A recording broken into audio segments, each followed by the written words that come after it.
All right.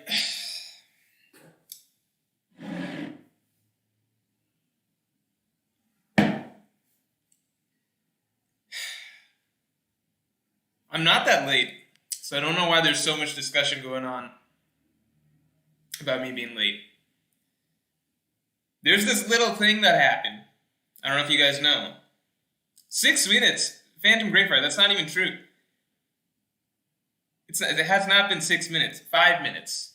Okay, it's 6:31 now, but it was 6:30 when I started my stream. All right, 7:30 EST.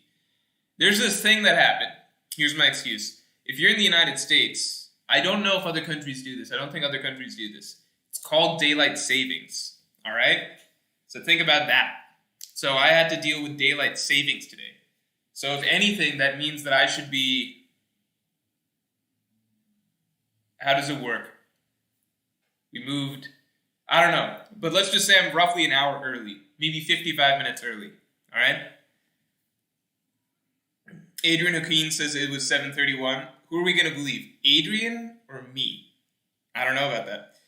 But anyway, yeah. Daylight savings, that's why that happened. CLB says daylight savings is trash. I agree. It's confusing for no reason. Also, it's like, you got to change the time on everything, like your car, microwave, all this stuff. It's just, there's no reason to do it. I mean, I understand there was some reason to do it, but I just don't think that there's a reason nowadays.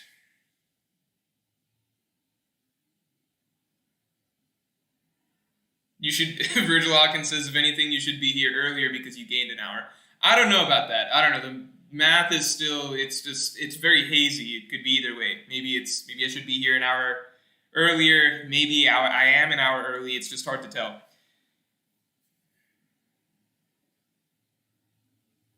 Lucky 98 says Morge managed to make it 48 hours without realizing daylight savings. Listen, I'm a busy man, all right? Daylight savings, it's something that, it's in the ether. It had to get to me. And I found out about it. Then I was like, oh man, my stream's about to start. Gotta run over to the stream. Chinho Wong says, Morge, I love 1031, but I'm sad and feel alone this chapter. What does that, Chinho Wong, what does that mean? I thought everyone loves this chapter. Does not everyone love this chapter? You don't have to love the chapter. You could hate the chapter. I just thought that this was a widely beloved chapter, at least from what I saw. I have a video coming out on it tomorrow. It's not an analysis video. I mean, it's like a mini analysis. Let's call it a mini analysis video. Analysis videos usually take a lot longer to write and polish, but this was, more so just a breakdown video of everything that I'm seeing, at least with Sanji, what I thought was really strong about it, how it carries over from Whole Cake Island, kind of as much as I could do in a day's worth of writing, basically.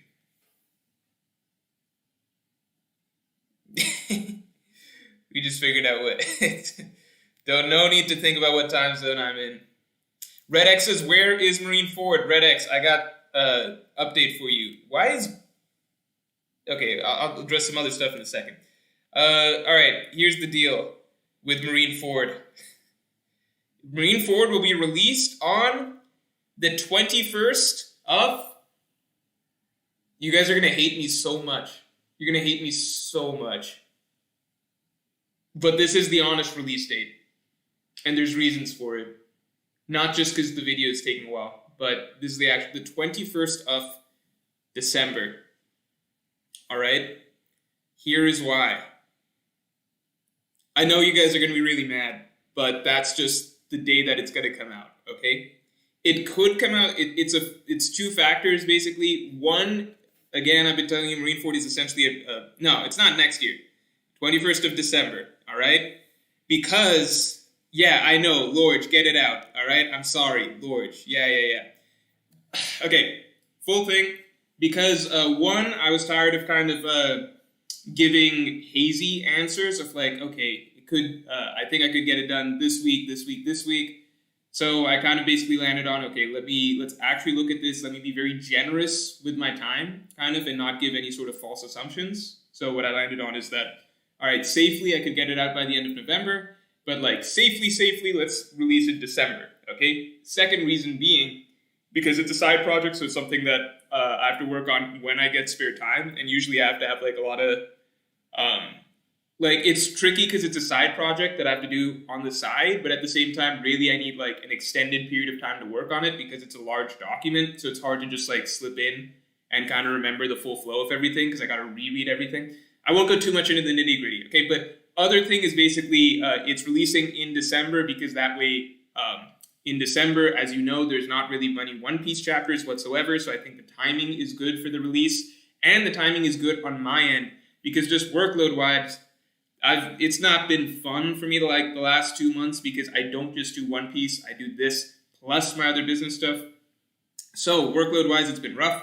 So basically, this way I can set up Marineford to a date that I know it's going to come out, and on top of that, I can actually enjoy a bit of a December vacation for myself because the week that it comes out, I'm not going to release any other One Piece videos or anything like that. So that way I can like enjoy Christmas with my family and stuff, okay? So it is a bit of a selfish reason for why it's coming out that day, but I also want to be honest in that like that's realistically the best time that it can come out. So Phantom Greyfire says Morge will release first week of December so you can pretend it was early. I promise you this, it's not coming out early, that's for sure. Unless it's like something particular, I don't know. Unless like it's just done so much earlier, it's like, okay, why wait? But yeah, think about it like this. Christmas time, you know that in Shonen Jump, they don't really release chapters too much towards the end of the year, right? So there's generally some significant breaks going on at that point in time, which is why, I think just getting a nice hour-ish, 45 minutes to an hour, maybe a little more, I don't know, somewhere in that range sort of video, it's talking about One Piece, maybe that can fill the time a little bit. The Pirate Hero asks a great question. He says, Morge, where's the next movie video? Okay, so the next movie video is basically, I think I talked about it a little last week, right? But next movie video, I think I'll be able to get it out on the 20th. I took a bit of a break from that to kind of replan how I want to release things in a way that's both makes me happy with the content that I'm getting to do and will appeal to a wide audience. So restructured a few things basically on how I'm approaching the movie channel. So there's not much more to say on it than that, other than I think, it should be coming out back to the Saturday, every other Saturday release schedule, hopefully starting this next Saturday, so the 20th. Captain Face says, thoughts on Sanji beating Queen next chapter to follow the raid's pattern, but then when Queen awakens, Sanji can't beat him without the raid suit. So Sanji versus Queen poses like a really, really interesting dilemma. Because no matter what, okay, so there's different routes that it can go, right? So even if Sanji beats Queen, right, I think we're going to be able to tell a lot from the Sanji-Queen fight based on how much it feels like Sanji's arc resolves over the course of the fight. Okay? So if it feels like a kind of by-the-numbers fight where Sanji uses, I don't know, some degree of his Germa-enhanced abilities, doesn't have too difficult of a time, basically how much are we going to be in Sanji's head for the fight? That's going to reflect a lot because this is a fight that by all accounts, is set up to be Sanji's most important fight in the entire series, character-wise. It's the first fight in the series where Sanji will really have to, I'd say, go through a bit of a character journey over the course of the fight, at least from everything that's been set up. At the moment, he has physically changed, right? Everyone's talked about his eyebrows, so he's physically changed into something else. It remains to be seen how much he has internally changed. So where Oda goes with this over the course of the fight, I think that I'm not going to make any calls or guesses just yet as to, is it going to seem like Sanji wins? Then, like you're saying, Queen pulls out Awakening, then Sanji can't win without the raid suit, things like that. I personally wouldn't bet on it going that route specifically with him realizing he needs the raid suit. I don't think that that's the route it would go. Off the top, that's my thought. But I do think that if this feels like a really, really, really complete Sanji character arc by the end of his fight, like he sort of resolves everything that's going on in his head, if he's able to sort of bring himself back from whatever he's experiencing, thinking that he's transforming into something he's not, if he's able to come to sort of terms with that, maybe reverse the process, maybe find some sort of thought or memory or get some realization as to why he's not going to transform all the way, or something that brings him back from the brink. Just generally, if it feels like a very finished character story for Sanji by the end of this fight, then I would not think that Queen would get back up, because then the fight has served the purpose that it has served. So adding another twist of like Queen getting back up, it wouldn't make sense.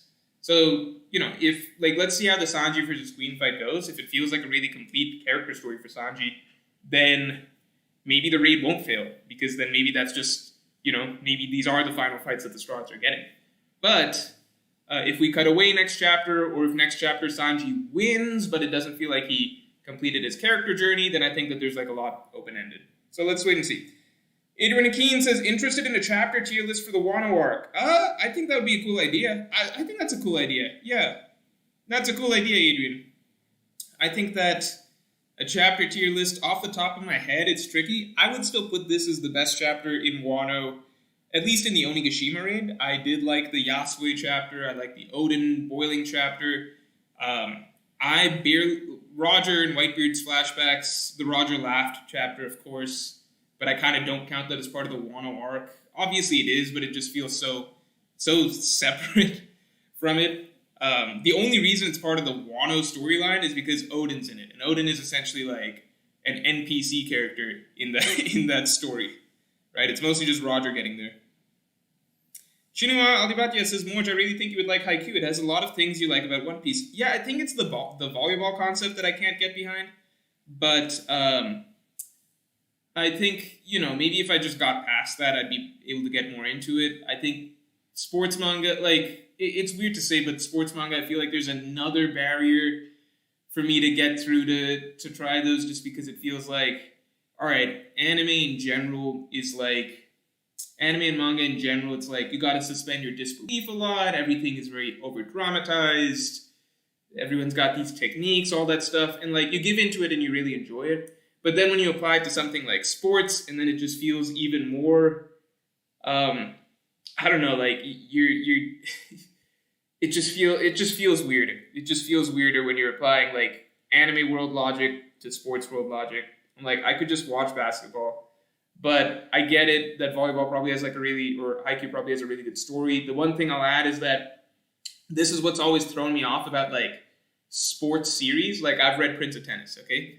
So sports, anime, and manga series. Here's what's always confused me. The main characters, these will be like middle school, high school students, right? Middle school, high school students. Some of them are just freaks of nature, ridiculous physical power. Someone can serve a tennis ball into concrete and create like a giant crater into it or something like that, right? Just freaks of nature across the board. Some characters are so fast that they can create after images and shit, all right? And these are all middle school, high school students, okay? So to me, I always have a really difficult time trying to imagine like, okay, what's the world in this series like outside of the, varsity sports competition at the high school, middle school level. Like, if these kids are able to do this shit here, then what about, like, the world's best, like, boxers, or the world's best, like, track runners or something? Like, are top athletes in these universes basically, like, running as fast as the Flash or something like that? Like, do they run faster than trains? Is the world's strongest boxer able to like level a building with a punch? You know what I mean? Like I actually have a very hard time when it comes to sports, anime, and manga, because like everything works in the field of like, okay, we're following these high school, middle school students. Oh wow, some of them are really exceptional at some stuff. But then I'm just like, okay, but then what about like real athletes? Or what about like real adults? Or what about like, people that like these are just kids. So what the hell's going on in the rest of this world? Like, are there like Dragon Ball Z level fighters out there or some shit? Like, if these kids are able to do this insane shit, then is like Goku or Krillin hanging out somewhere else in this world? Because like clearly human beings are absolutely insane and we're just following a middle school for some reason. Does that make sense? Maybe that's just from Prince of Tennis, which I read, but like, maybe Haikyuu is way more grounded than that, but that's at least been my experience. Fazara says, would you like it if Big Mom eats one more ear for life and then dies and dies because of it? I think it'd be really funny. I think that'd be really, really funny. That would actually be like an interesting way to think about Big Mom going down. But I would imagine that Big Mom, her life expectancy is higher than usual. So I think she would need to eat a lot more than that just to die. Edward Roman says, I don't think Sanji destroyed the raid suit or hit the woman. I would agree with you, Edward, about not hitting the woman. The raid suit, my preference, maybe he didn't destroy it, but my preference is still that he did destroy it because I just think it makes for a better moment. If you do something somewhat irreversible, it feels like a more powerful decision. Fatingo says, the fact that the Morge... Wait, hold on. Let me scroll too far down.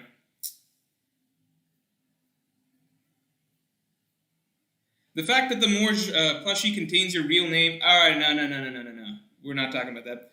Mehmet says, Zoro is killing Kaido, 100%. Maybe. Don't know about that, maybe.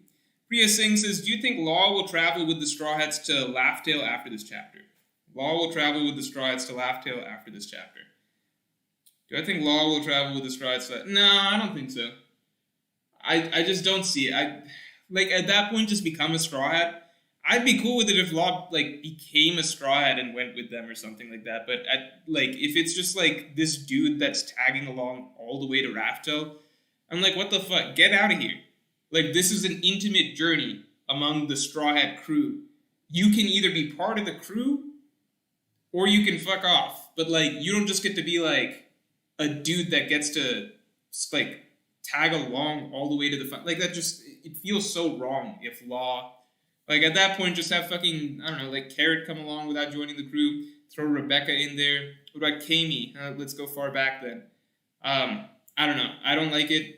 And before we bring up Odin, I consider Odin as part of, a member of the Roger Pirates for his stint with the Roger Pirates. He was with their crew for, 3 years. No Brain says, I feel like my Sanji not using Germa tech theory is coming true, Law. I did not know you had that theory, but that's good to know.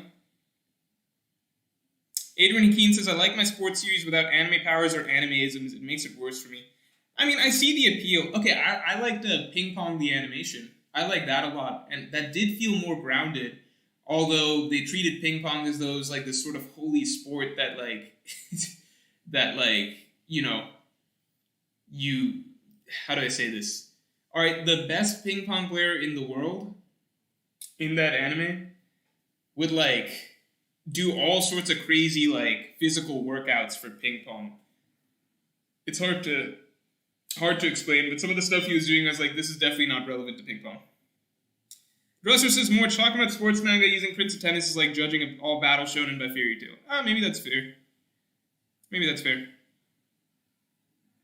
Haikyuu is more grounded. Alright.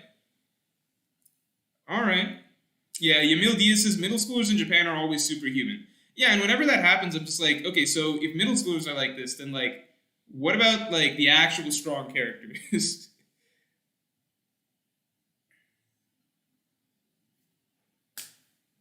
Everything in Haikyuu is 100% theoretically possible. Okay, but again, they're kids. So I should hope that kids are able to do the theoretically possible things. Chinho Wong says, I love 1031 because Sanji's conviction destroying Raid Suit and actually ask Zoro for a favor, but too many One Piece creators are too positive with Sanji's powers. How many people... I thought this chapter was unanimously loved. I don't know any One Piece creators I saw that I didn't check in with everybody. I kind of just saw... I mostly just saw what people tweeted and kind of their YouTube titles and thumbnails, but I thought that most people really, really liked it. Kuroko no basket, I guess. That's... Okay, Haikyuu is different. Alright, maybe Haikyuu is really good. I don't know about that.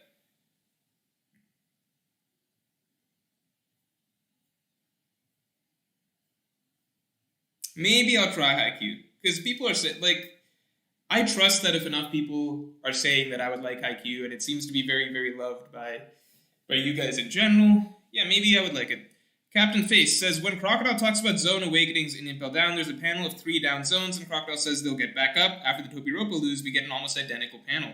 Love it, Captain Face. Absolutely love it. Look, all I'm saying is if three impel down guards who are essentially fodder have awakened zones, then the Tobi Roppo, come on. I believe that they have awakened zones, especially because it feels like the Tobi Roppo, we didn't really get to know them well at all, right? Like, I feel like Ulti we did a little bit. We got a good, like, bit of her personality. I'd say Black Maria, Sasaki, like, who's who, disappointment in my mind. Ulti, who we got to know the best, though, she's the one that didn't really get a fight, which is kind of funny. Trevor Roberts says, hi, Mo, do you think Sanji will ever get invisibility again after this chapter? Like through Frankie remaking his raid suit or something similar? So some people were saying that, when Sanji disappeared against Queen at the end of this chapter, some people were saying that they thought that it was Sanji accessing invisibility again. I interpreted that as just Sanji being very, fast. I don't know the thing is, like, I don't know why people really want the raid suit as well, because it seems like Sanji's body, like the main shift was the body changing into Germa's body, right? And that already seemed like a really big boost. When Queen took a swing at Sanji and his sword shattered, that was like a really, really big deal. A lot of people were really excited about that. That's something that you just wouldn't expect against a second commander. That already puts Sanji, probably levels above where he was at that point in time. So I don't know how much the raid suit is even necessary beyond that. The invisibility aspect, I think that it's for the best that Sanji doesn't have it anymore, because we know how he likes to use it. But I don't know. I don't know if Sanji's going to get that back. I know my preference. My preference is Sanji doesn't get the raid suit back. If he gets invisibility somehow, just through naturally developing it through another Germa ability, that would be cool. But as far as we know, that's not how Germa's abilities work.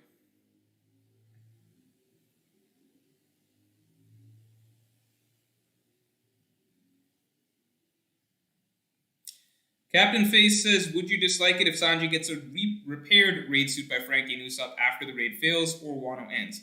Would be Straw Hat themed, not Germa. I think it'd be cool if one of them used the raid suit for themselves. I think I would personally really like it. If the raid suit is not used by Sanji again. I would personally prefer it if it's actually a permanent sacrifice that he made. Don says, what would your role on the Straw Hat crew be? Oh, that's a cool question. What would it be? I would not be a navigator. I mean, everyone wants to say fighter, but, like, in the One Piece world, you're kind of fucked because, like, everyone's superhuman, so let's dial it back a little bit, right? So, not navigator, sniper, doctor, archaeologist I really can't do, not a repair guy. Damn it, all the Straw Hats are so good at what they do. Musician, I feel kind of useless. I don't want to cook, so I want to be a chef. I could be a helmsman. That'd be cool. I'll be a helmsman. I'll take that job. Helmsman would be fun. Really, more so than anything else, helmsman would be doable, right? That's the one job that's doable. Navigating the Grand Line seems impossible. Yamil Diaz says, I got diagnosed with diabetes this week. Oh, I'm sorry, man. Which made me think. Can you kill Big Mom by overfeeding her? Sanji kills Big Mom.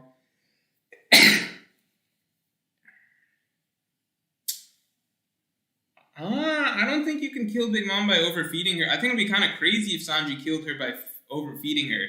I feel like she gets defeated through battle, but I don't think that Sanji would kill someone by giving them too much food, in my opinion.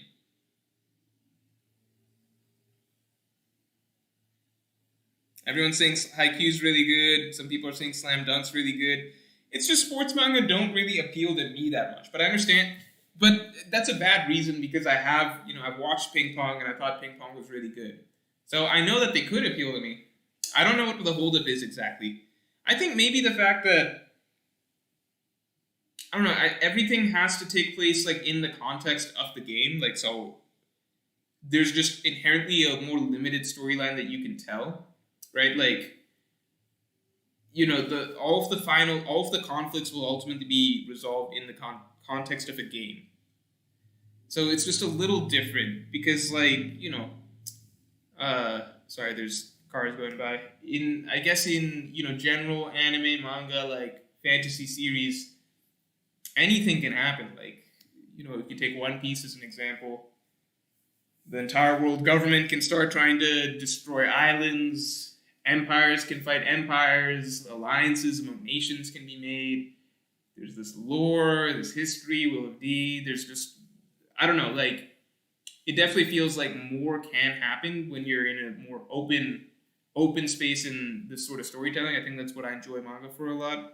But I get it in that you can still tell really good character stories and character storylines and still have really powerful, hype moments and everything like that through a sports series. So, maybe that's my hesitation to get into any sports manga because I don't know. That's part of it. Then the other half of it, I think, is like I don't think I like the animeisms being applied into sports series. But, if it's done well, like you're saying, Haikyuu or Slam Dunk, then maybe I would enjoy it. Patrick Malone says, Big Mom's upgrade more or less convinces me Kaido has Awakening or some other upgrade to match. Oh, Kaido for sure has Awakening. There's no way Kaido doesn't have Awakening. Awakening's being built up so much. I'm interested in if Big Mom has been using Awakening just yet or not. Maggot King 556 says, you drop this, you can have it back. I just don't know what that means.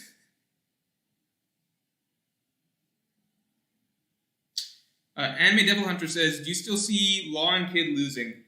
I might get my thoughts on that out this Friday. I would say yes, but I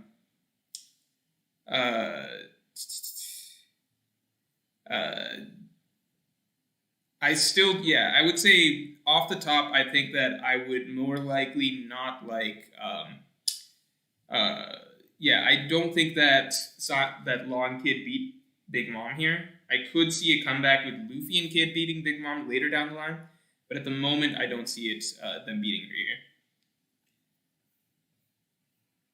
And I'll give my thoughts on that, I think, on a video coming out Friday. Mr. Crescent says, hey Mo, do you think Nami or Robin will help Sanji overcome him losing himself? I would like to see Robin continue to help him. So there's like a really, really good idea that came out recently on Twitter. I don't know who the person is who came up with the idea first. I don't know their name off the top of my head. But I really, really like this idea, and it's an idea that makes me hope that, again, Wano is longer than expected. But my hope is that the idea is that Pudding would help Sanji get back his memories. Because Pudding is more narrative set up to do so. Because, as we can see, the current storyline for Sanji is kind of a continuation, the second half of what was set up in Whole Cake Island. And the main character that was pivotal to Sanji's story in Whole Cake Island, besides Luffy, was Pudding. So I think that the same way that what Sanji did for her, if she could do the same for him, Sanji helped her realize who she really is and that she's not the facade that she's putting on. I think it would be great if Pudding was able to do the same for Sanji and bring Sanji back. And I think it would be especially great because, not just because of the connection that they have and the way that they ended the arc with the kiss and everything, but because it fits with the abilities that Pudding has, which is, memory-based. And Pudding literally stole their final memory from Sanji's brain. I think that being returned or her kissing Sanji to bring the memories back, I think that would be really, really fitting. And I think that would be the best way that you can think of to resolve this sort of storyline with the character that actually has build up and set up around it and the relationship that's been set up. It just fits really, really well, I think. But, it's a bit of a tall order for Pudding to get all the way over here. I would love to see it happen. I think it can only happen if they're defeated here. So that's another reason I think that it would happen. Brings me to Nerd King 101, who says, say the raid won't fail. Well, I just said it as I read out your question. Austin Schlosser says, Zoro will attempt to kill Sanji after Sanji hits Nami. But just before Zoro will be affected by the medicine, this is the nothing happened moment. I think that'd be like a little weird. What I would love to see would be something like, something along the lines of, I think it would be great to see that Zoro actually can't. If Sanji, I think my ideal scenario would be they all lose here, of course. Sanji has turned momentarily into a Germa soldier, needs to be brought back, and that sets up a nice little character storyline for him playing out over the course of Wano. I think it would be great to see Zoro seeing Sanji like that, right? Realizing that Sanji has turned, and Zoro can't bring himself to kill Sanji. Even though Sanji asked him to, and Zoro claimed that he would, if necessary, I would love to see if Zoro can't bring himself to do it. I think that would be great. Great. Baba says, Usopp raid suit with dials. Yeah, that would be dope. Usopp in the raid suit would be awesome. Dresser says it's just because Mort does a very narrow experience with manga. Yeah, probably relative to some of you. I'd say me, Lifetime, I've probably read like 40 to 50 different series. I'd say, Lifetime. But some of you guys have read like 40 to 50 different manga series, I think, Lifetime. I think some of you guys have read like some insane number, like 300, 500, 600, something crazy.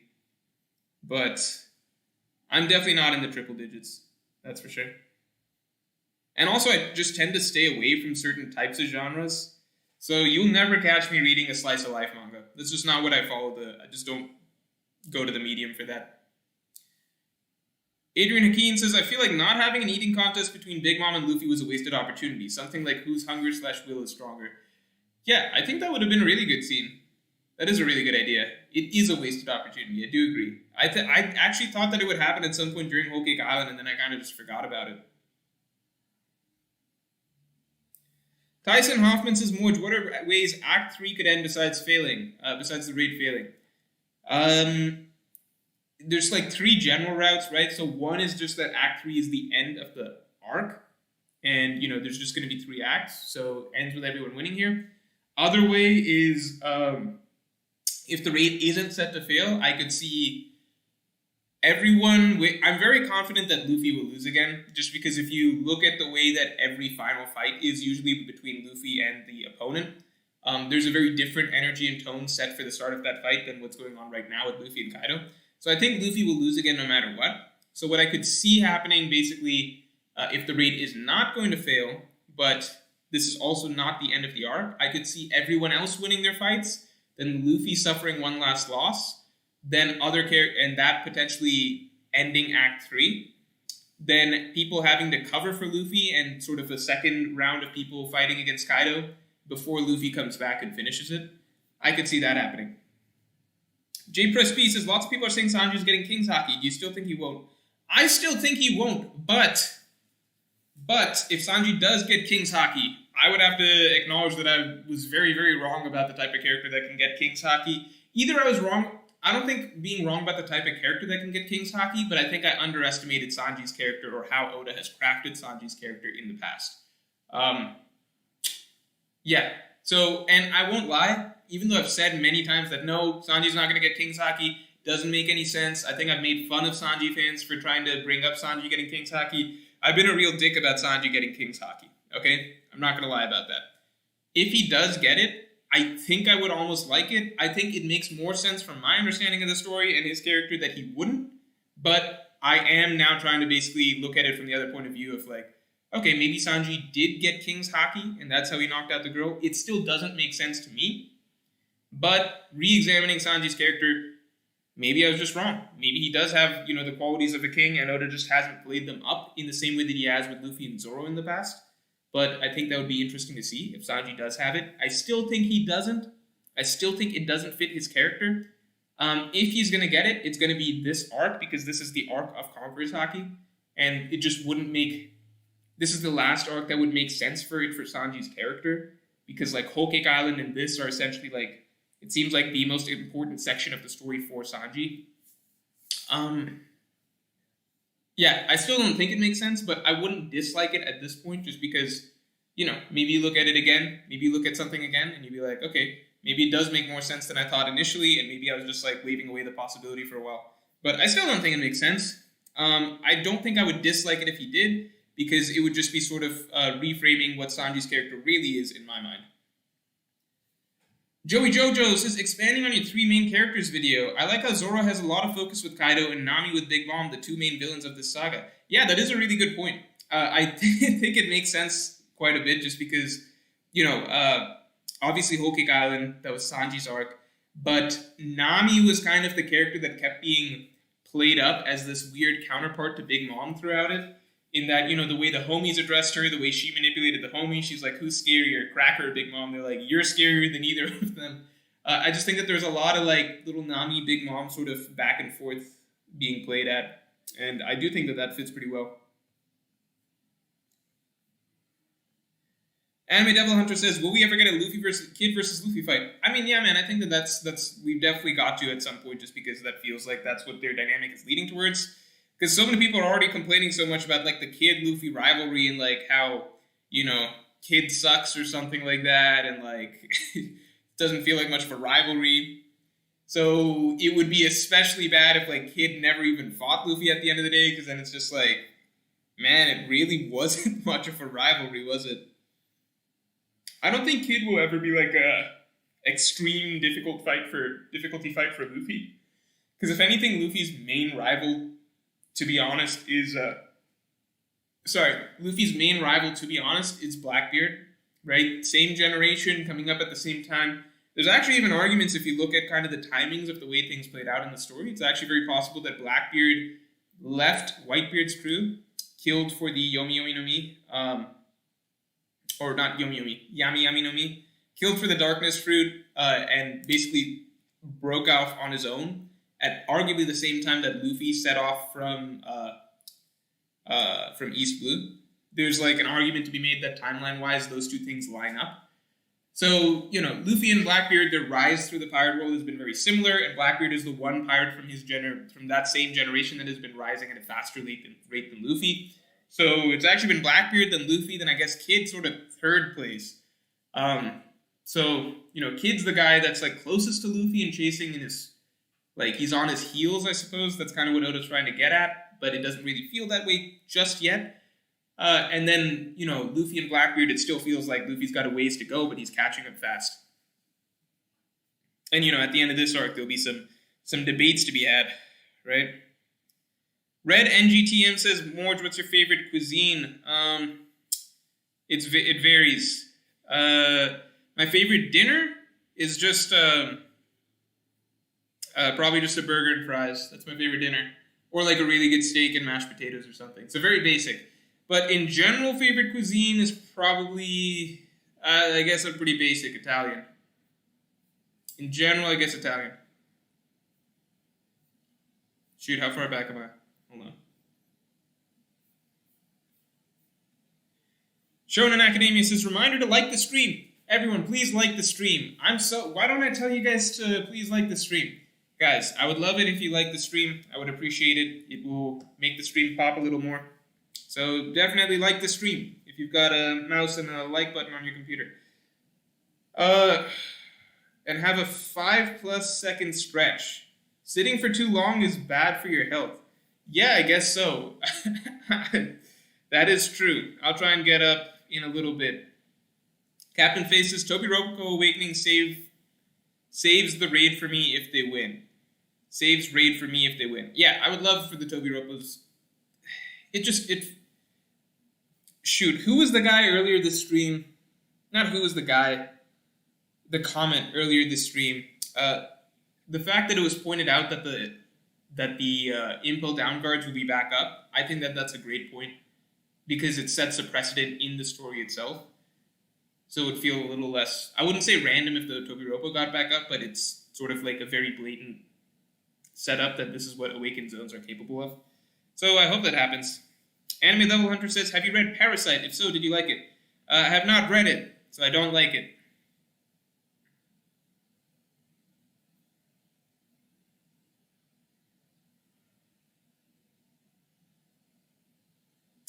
Sorry, I'm just seeing if people are roasting me for the manga statement.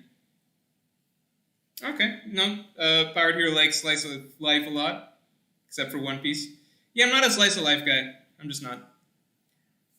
Lupin one, at least it depends on the medium, I guess. Like TV, I'd be more like it's hard to explain. Like I would say I don't think I have a tremendous patience for a long running slice of life series. Probably the closest you can get to is probably something like Mad Men for me, but that's really because it's a very specific slice of life from a very specific era, and it has its own appeal. And it's a stretch, even if you would call it slice of life. I don't think so. It is a little more.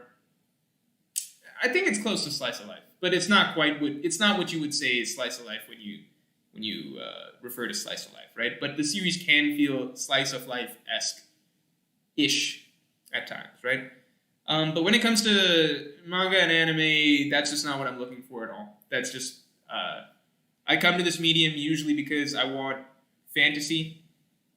I want to see fantasy, fantastical worlds, fantastical plot setups, fights, things like that, with a really good story written into it, and a story that you wouldn't be able to really have in a more realistic series, grounded story.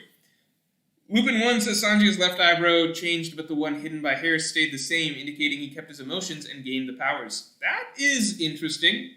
That'd be really cool. I would love to... I mean, that'd be kind of just like, get your cake and get to eat it sort of situation, but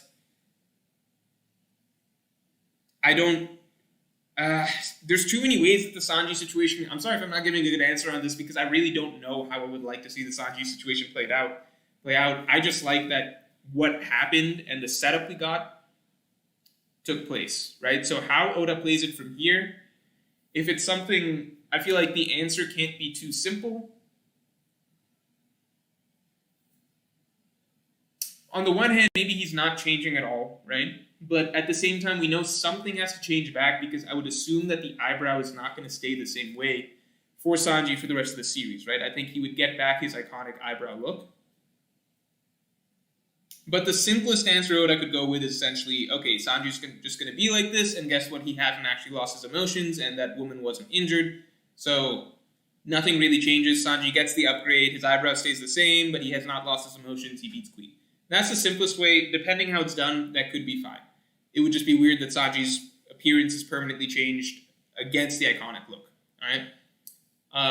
Other ways, essentially, Sanji does begin to change because, he has physically changed. So something has happened. He still didn't hit the woman, probably. But something is changing inside of him. He is going to start acting a little bit differently. Over the course of the Queen fight, he's able to figure something out or bring himself back to himself and retain the power-up without losing the emotions. And then the final way is that Sanji is not able to resolve that over the course of the Queen fight. He loses, they lose, character arc has to happen for him, gets back his emotions, then beats Queen later. My favorite route, but also the longest, and according to many, the least likely, but what I would love to see. Also helps that could incorporate Pudding into the storyline, which would be great to see as well. Trevor Roberts says, for sure, been asked before, but how plus when did you get into One Piece? I just got into the series in July and relatively new to your channel, August. Oh, that's cool. It's always crazy to me, I don't know why, it's so weird to me to hear people who just got into One Piece, because, it's been such a thing for me for so long. Why are people calling me Walter White? The meth chef? I talked about Mad Men, not Breaking Bad, although Breaking Bad is my favorite series, and that is not slice of life.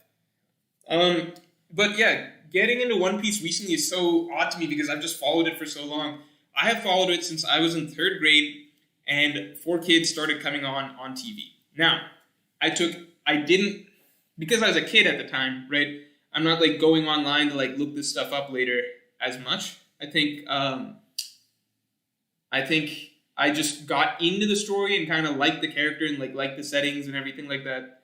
Characters, setting, plot, because it was just so different from everything else on American TV at the time.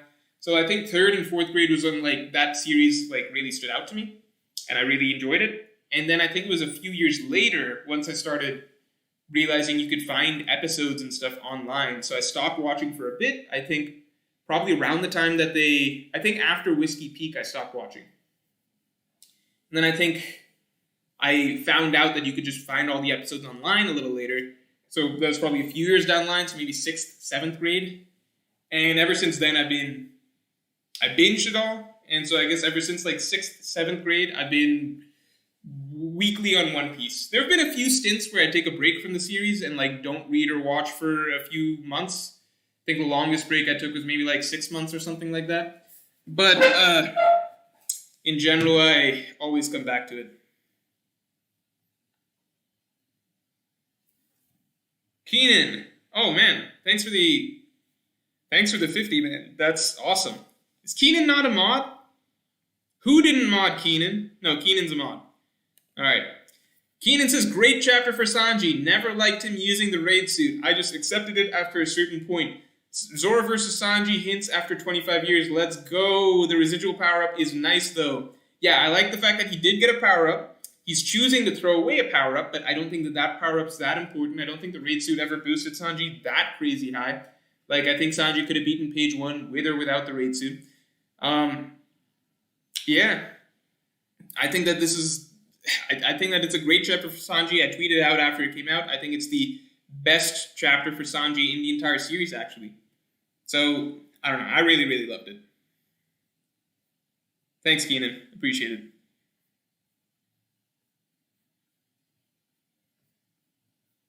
I'm so far down now. Hold on. Maggot King 556 says, how do you feel trying to have a... Oh, shoot. Where'd it go? I'll get back to you, Maggot King. I'm finding you.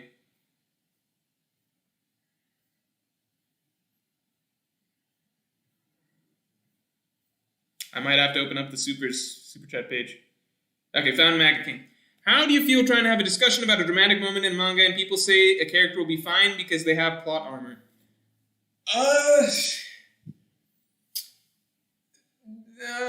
Okay, I think the plot armor argument is, like, it's different because, like, how do I say this? Okay, so, if it's something really blatant, like, I don't know, like, depends what you want to get out of it. Like, how do I say this? Okay, so let's say, like, the Zoro nothing happened moment, right? Everyone knew Zoro's not going to die right then. But you can still feel the stakes of the situation. Like, lots of times what you get out of the situation doesn't have to be the actual threat of death. Because what was more important from that scene was getting to see the lengths that Zoro would go. So knowing that he would give his life, and knowing that not only would he give his life, we could have guessed probably beforehand that Zoro would give his life, right? But having it come down to that ultimatum, finding out that yes, if it comes down to it, he would give his life over Luffy's, right? And then seeing what his character goes through, so the amount of pain that he would take for the sake of Luffy, which was literally shouldering his captain's pain on top of his own pain. So the symbolism of that's pretty much the most, powerful way to demonstrate loyalty I could ever think of in any story ever. I still don't think that anything has topped a display of loyalty to me in any story ever above Nothing Happened.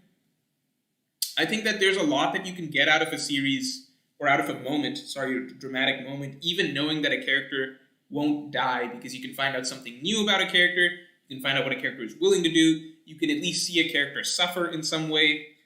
There's a lot that you can get out of it. And then there's things that, that are maybe not death itself, but could be severe repercussions for a character going forward. So, for example, breaking a character's spirit for some period of time, or breaking their sense of self, their confidence, stuff like that. Like, I think that even if we knew that Usopp was never going to leave the crew, for example, during Water 7, seeing Usopp go through all that and seeing his self-doubt, seeing him absolutely rock bottom, seeing him have to learn and grow as a person, those things have value as well. So I don't think that plot armor invalidates everything, right? But I would say that it doesn't help if the characters themselves are talking about how they have plot armor.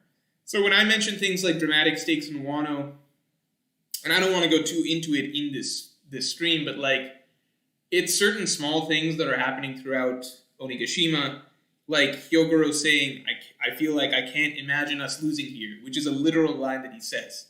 It's like, I feel like we just can't possibly lose here. When it's the characters themselves talking about plot armor as though it's a thing, then that takes away from the tension for me, and I think for many readers.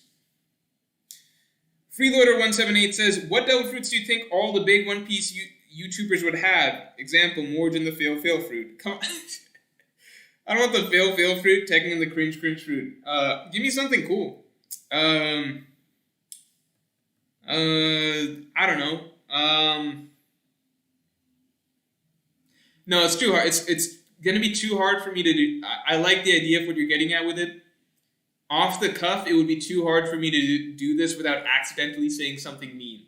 Not because I think something mean about other One Piece YouTubers, but like me saying something as like a joke or like a nickname off the top of my head, I might say something accidentally mean. So let's say for the safest thing for the moment, I'm just not going to say anything. Otherwise, I could do like basic shit like Roger has the react no mi. Joy Boy has the theory no mi. You know? But if you wanted me to do fun stuff, then like I'll probably say something that ends up being not a nice joke. Alex Gregro says, how do you feel about people trying to say Queen is on Katakuri's level because his bounty is higher? I just don't think that makes sense. You have Katakuri winning pretty easily. I don't think Queen has really shown that much that would... does Queen have any, like, impressive, as we would say if we were power scaling, does Queen have any impressive feats?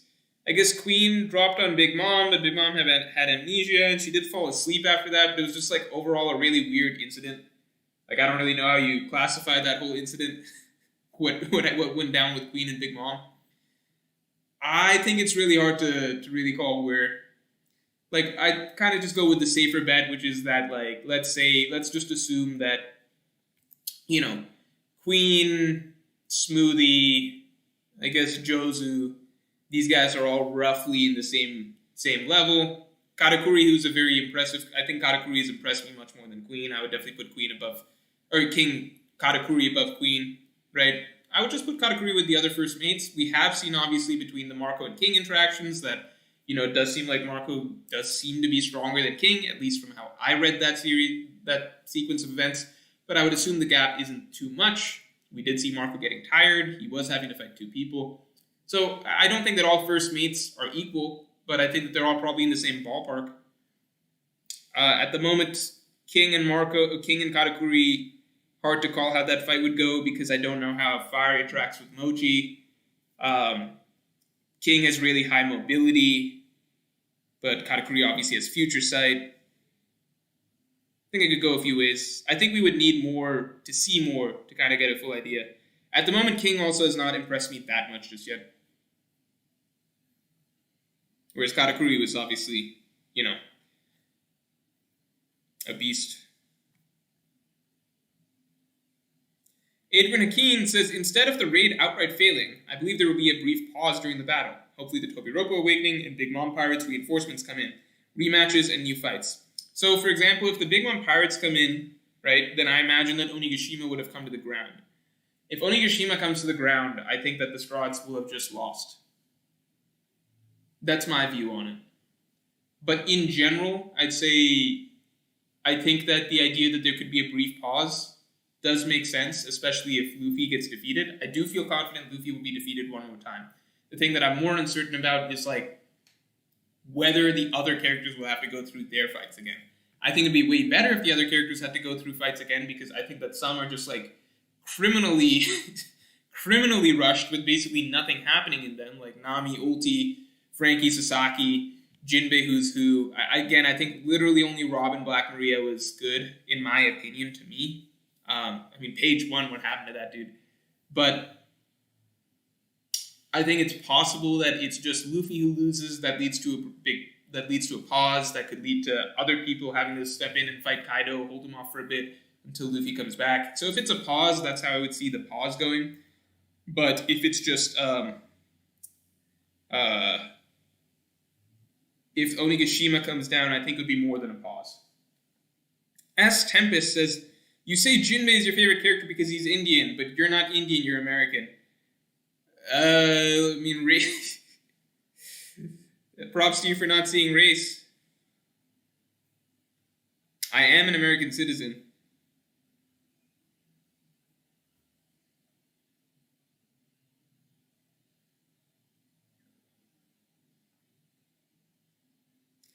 Brandon Herkes says, oh shoot. Hold on.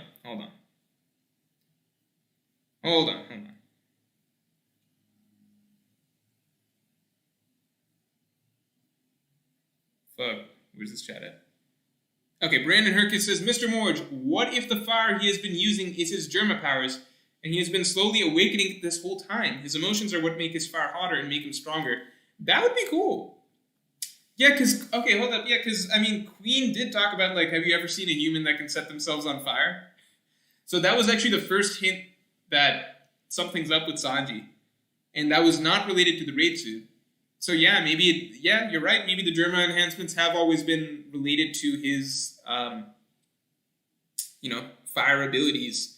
And it would be interesting to see, like, Germa, they get their augments, their advantages off of being extremely cold-hearted, etc. But Sanji's worked in a bit of a reverse way where he does get the Germa advantages, but it's based on how hot his emotion rises, right? So it's a weird combo where you do get biological advantages, right, enhancements, but it's related to actually how emotional you can be rather than how cold-hearted you are. I think that would be great. Christian McCurdy says, pay to win, Morge. Yeah, Christian, that's how you got your blue wrench, all right? Let's not forget that. Anime Devil Hunter says, will you cover Chainsaw Man Part 2 when it drops? I have plans. I have things that I think I will experiment with. I want to at least try to branch out into Chainsaw Man and some other things. But at the same time, it depends. I know that's not a great answer, but it does. If it feels like it's going to screw up the One Piece consistency too much in terms of how YouTube treats my channel, then I don't know. I do want to talk about Chainsaw Man, and I do want to talk about other series. I'll leave it at that, and I will try at least to do a few things.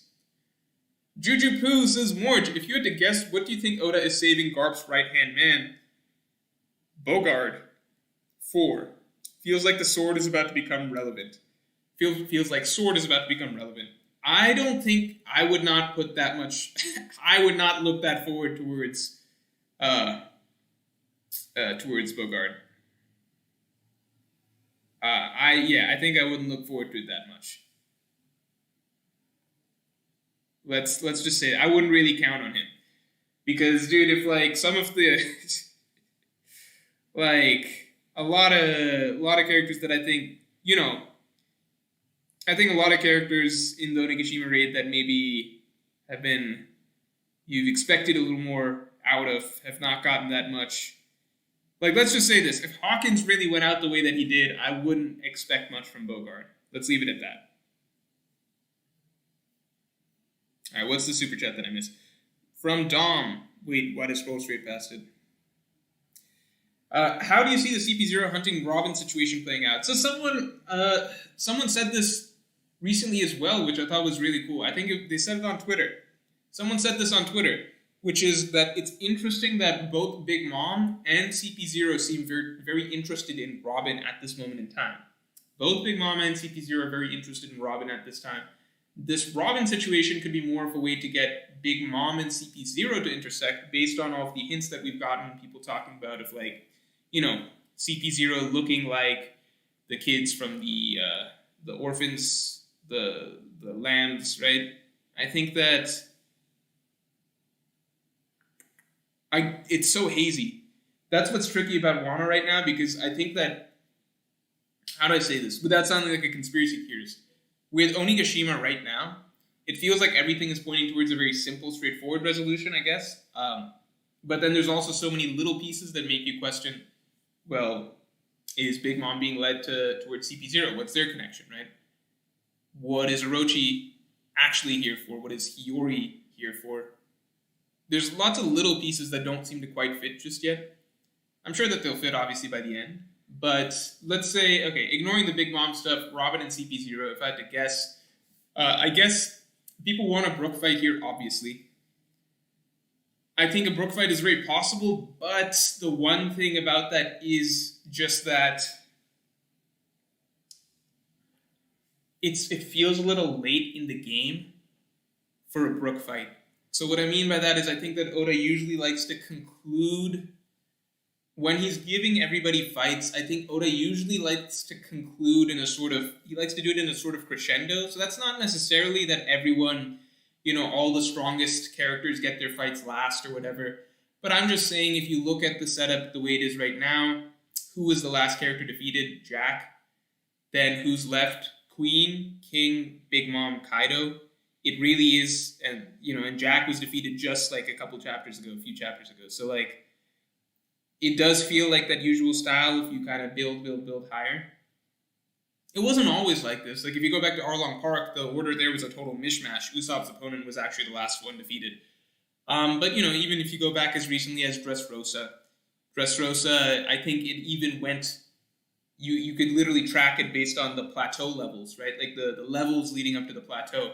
First, Oda did the fights of Sai, Chinjiao, etc. Towards the bottom. Then we get to Cavendish, Sai, Hadruden, etc.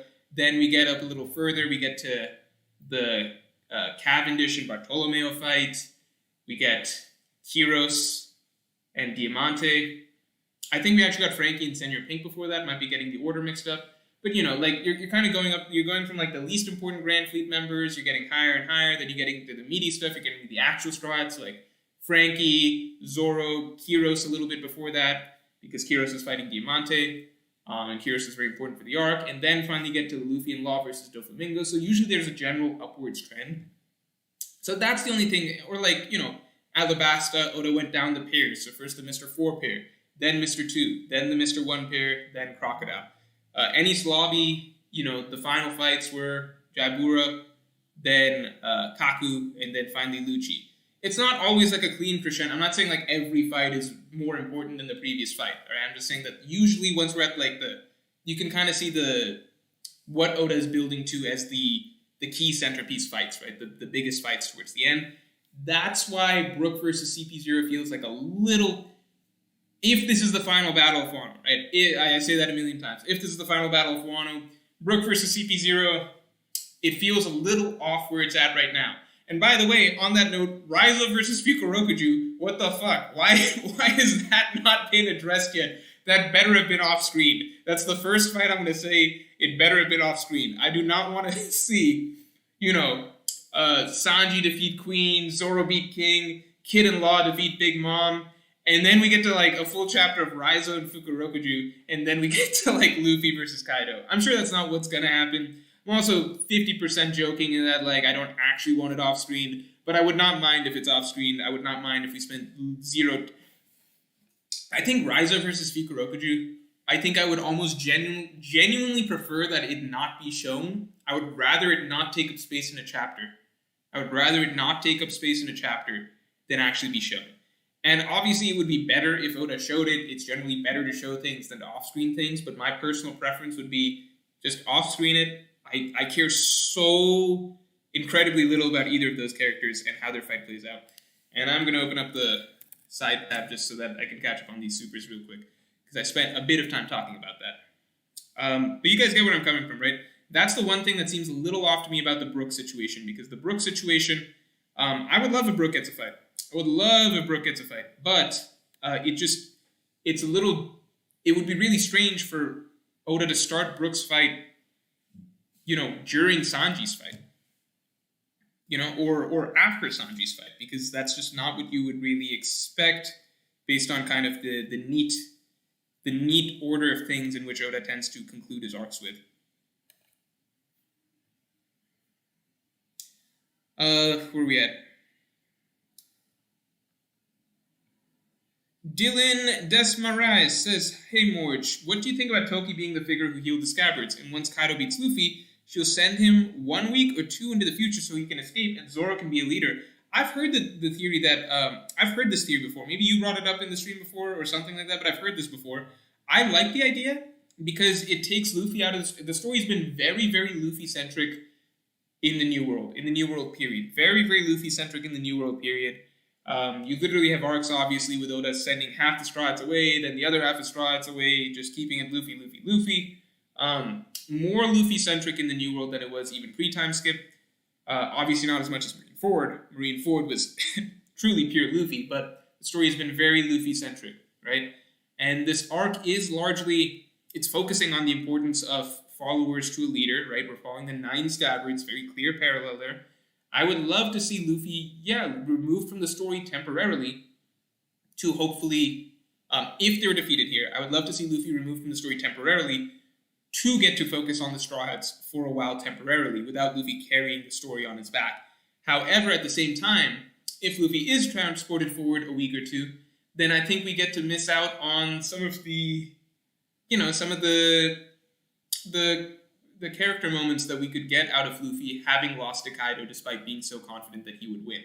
And I kind of want best of both worlds. I want to see the Straw Hats without Luffy for a while, but at the same time, I would love to see Luffy actually experience, having to face the reality that he was defeated by Kaido. I don't know how much I would like it if, Luffy's defeated, teleported 2 weeks, and then is immediately just thrown back into the fight against Kaido again, as though nothing happened. So there's a middle ground, but I'm interested in the idea. I think it'd be interesting.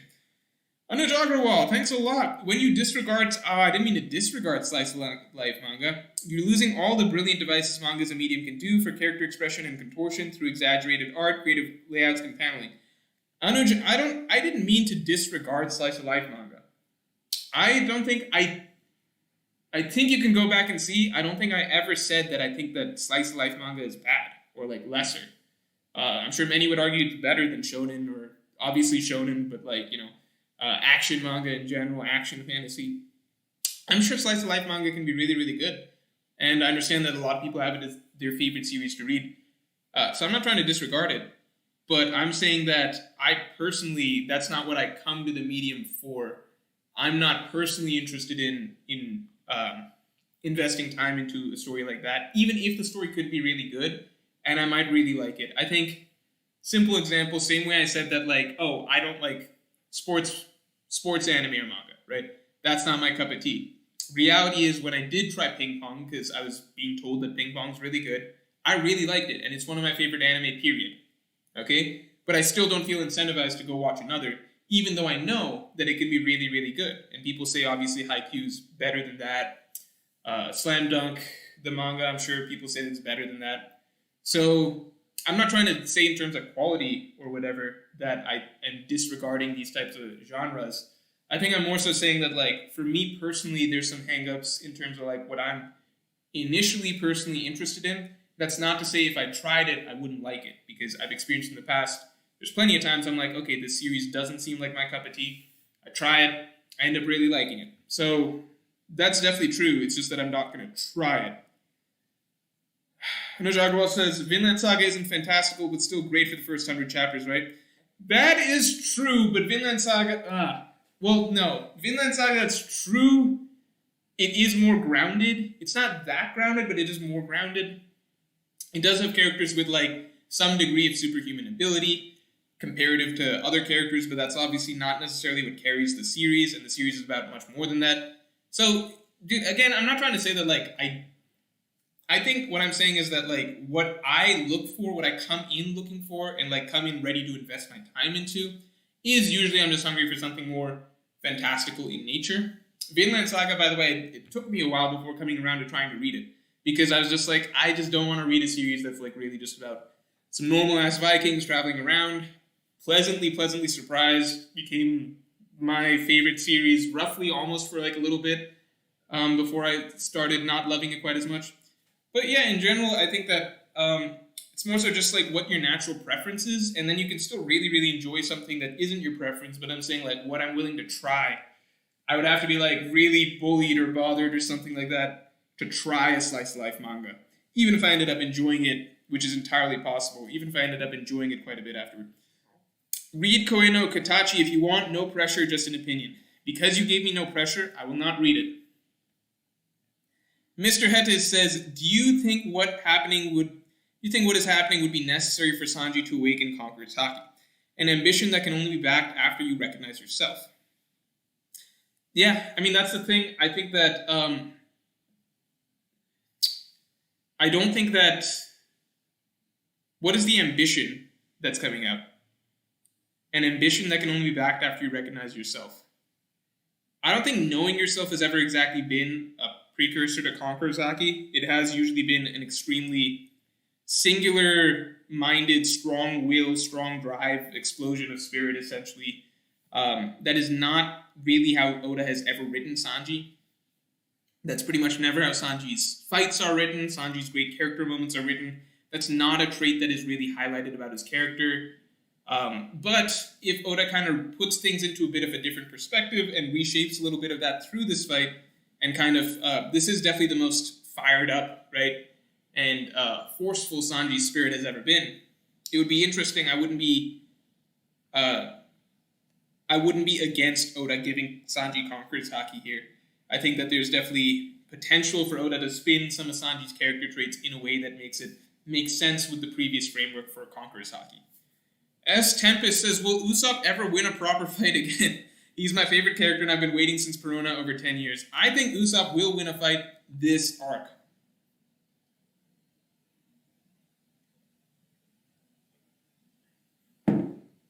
I actually think that the fact that Usopp has not won a fight yet this arc leads me to further believe that they do not win here. I think Usopp wins a fight this arc. I think there are, unless Oda's saving up for something really crazy in Elbaf, I would be surprised if Usopp did not get a fight this arc. Oda really likes giving Usopp major fights, major moments in these major arcs. Enies Lobby was the one exception because Oda wanted to make a point. He wanted to make a big point out of Usopp. You don't have to be strong enough to beat opponents. That you do what you can do, we'll do what you cannot do, right? And then Thriller Bark was the flip side right afterwards to remind us that, well, sometimes though, with Perona, sometimes there are going to be enemies that only Usopp can beat that the rest of us can't beat. So it balanced out kind of nicely. It was a reminder that Usopp, you're not as good as everybody else in combat, but you have a skill set that means that you can do a lot of what we can't, even though we are better combatants than you. And then Thriller Bark was the nice follow-up to complete that, being that, but even in combat, there are still things that you can do that we can't do, and so there's still value in that. So Usopp kind of had to, the first time, I like that a lot in Enies Lobby, where, the first half in Enies Lobby, Usopp had to come to terms with, all right, I can't fight and beat the guys that they can, but I can do something else that they can't. And then the flip side was basically okay, well, what if they can't beat the one opponent that I can beat? And I'm the only person in the crew that can beat this opponent, so then it's a new sort of pressure. So first was a sort of realization, then second was actually being put into the position that maybe he wanted to be put into, of being the guy that could beat the big boss, or beat the one no one else could beat, and dealing with the responsibilities or pressures of that. I thought that was really well done. I don't know, that was unrelated to your question, but yeah, I think Usopp will hopefully get a fight in the Wano arc. Where are we at?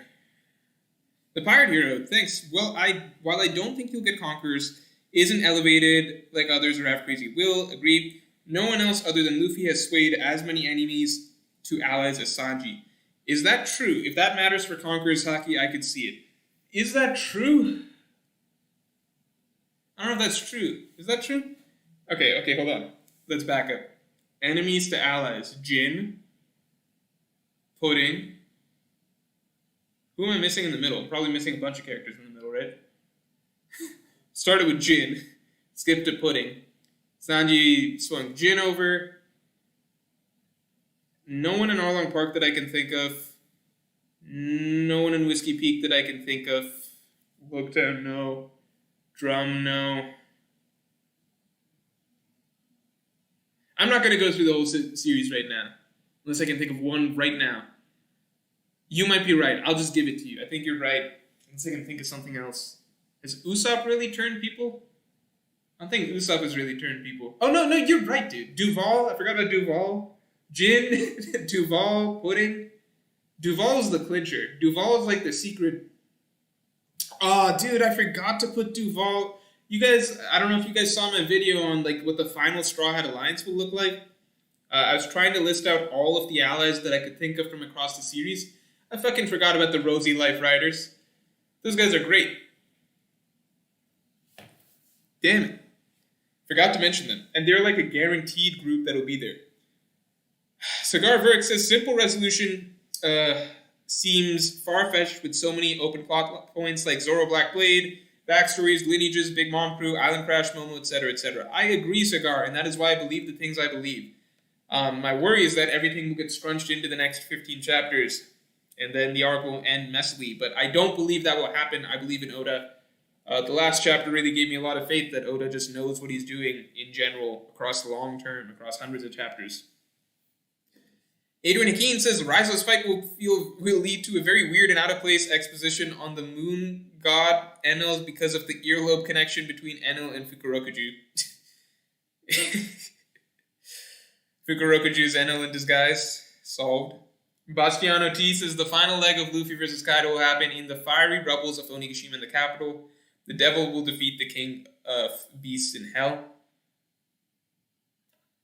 Interesting imagery you bring up there. That would be a cool image. Kaido does have a, a look of the king of beasts in hell. That's definitely the sort of vibe that he gives off visually. Paul says, giants live longer, so losing one life isn't a lot. Big Mom's not a giant, though. 1 year of her life isn't a lot. Big Mom's not actually a giant. Anime Devil Hunter says, what's the best saga in Dragon Ball Z, not the Buu saga? That's a great question. How do you divvy up the saga? So is Namek a saga? Is Namek a saga? I guess the Frieza saga is the best, but I mean, either the Frieza saga or the Cell saga. Either the Frieza saga or the Cell saga. When I was a kid, I thought the Buu saga was the best. You want to know why? Just because I was a kid.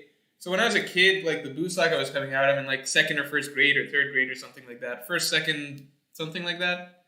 First, somewhere in that range, maybe kindergarten, somewhere between kindergarten, first grade, second grade, and third grade, I think. Somewhere in that range. Maybe fourth grade, I'm not sure. But I'm a kid.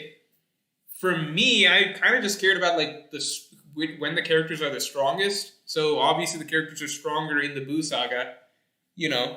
They've Buu's the strongest enemy so far. The characters are the strongest in the Buu saga. They've got a new level of Super Saiyan 3, right? So, in my mind, I was like, okay, this is the best. And that's kind of just how I rated it. Kind of like how Taekwon rates it nowadays. That's how he rates things these days as an adult. So, it's hard for me to kind of, remove nostalgia. Because when I'm first watching these things, right, in my mind, the Buu saga is the best. And I haven't rewatched or reread all of Dragon Ball as an adult, so I don't really have that context to be okay, as an adult I would say this one was the best. But looking back and from the bits that I have reread or rewatched, I would say probably the Frieza saga is the best in my opinion. But maybe the Cell saga. We covered this. Shonen Academia says, reminder number 2 for you, Sir Morge, to stand up for 5 seconds and stretch for your health. Like the stream. Thank you. I'm actually going to do that in a second. You'll see why. Anuj Agarwal says, no hard feelings, just trying to start some healthy discussion. Loving the stream, like always. Didn't mean to be overly aggressive with my other chats. No worries, Anuj. I did not take it that way. I did feel like I wanted to clarify some things, though, so I probably went more in-depth than I needed to. Not that I ever do that.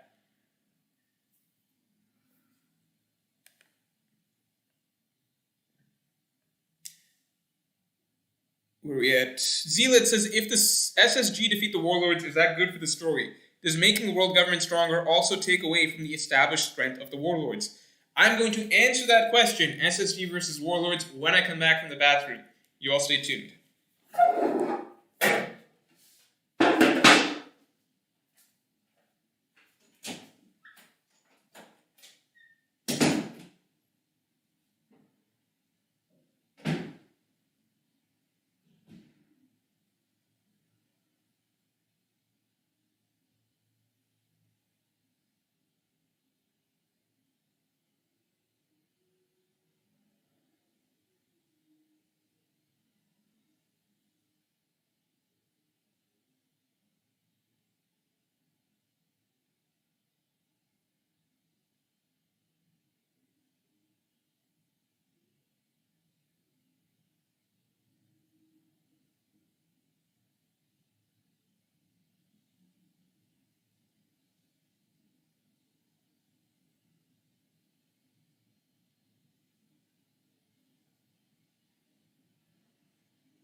So once again, I do my brilliant plan of leaving you guys with a question so that there's no way you leave the stream, even though I'm going off the stream for a few minutes. So, is the SSG defeating the Warlords good for the story? I don't think the SSG will defeat the Warlords. I think that it's going to be a bit of a mixed situation. I think some Warlords will be defeated. I think some won't. So, for example, I don't think Mihawk's going to be defeated. I don't think that Weevil is going to be defeated because we've seen too little from him so far. I think it's very possible that Hancock will be captured because, as far as we know, Oda mentioned something like Sabo, Hancock, and Vivi being in danger or their fates being in turmoil or something like that. So, does it take away the established strength of the Warlords? I think it depends on how it's depicted. So, if it's established essentially that the SSG are just really strong, but the Warlords are still able to hold their own, that'll be good. And I think supersized giants is kind of what the theory that makes sense to me that I'm going with, just because it's for SSG, it's in line with what has been hinted at as a main focus of the world's government's experiments. It fits the acronym.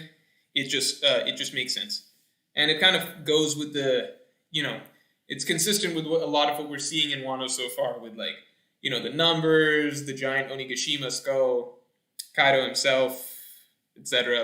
The focus on creating giants, supersized giants, Big Mom being here, that's one of her focuses. It all fits together kind of nicely. Keenan says, during Duval's... misread that terribly. During Duval's face reveal, Usopp says Sanji was born under a special star. Robin says he's sure to die an interesting death.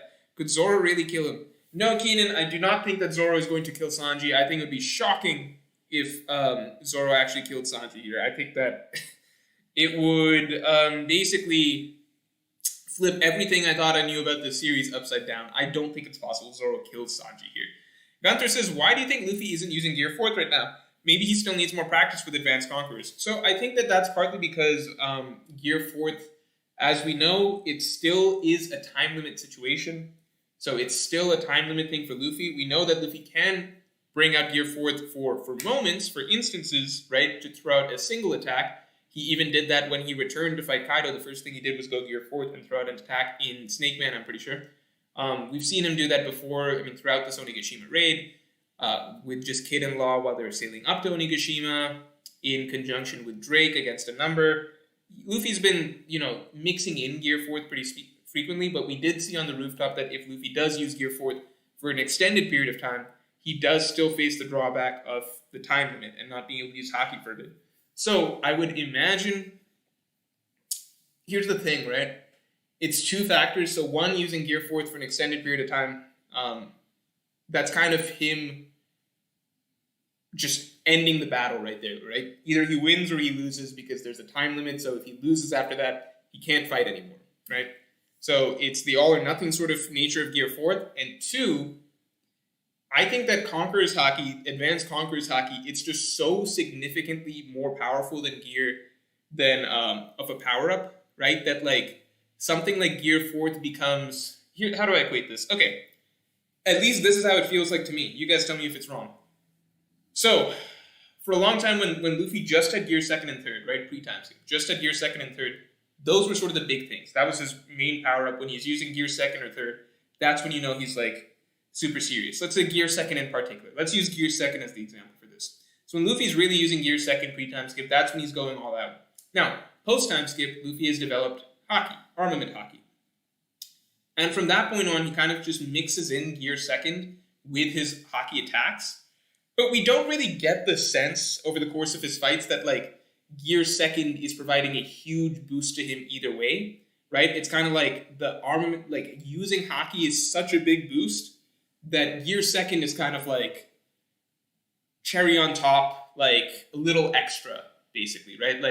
When one power-up is so much more significant than the other power-up is not as much of a factor in the battle.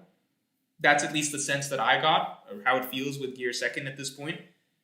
And I think that the same could kind of apply for where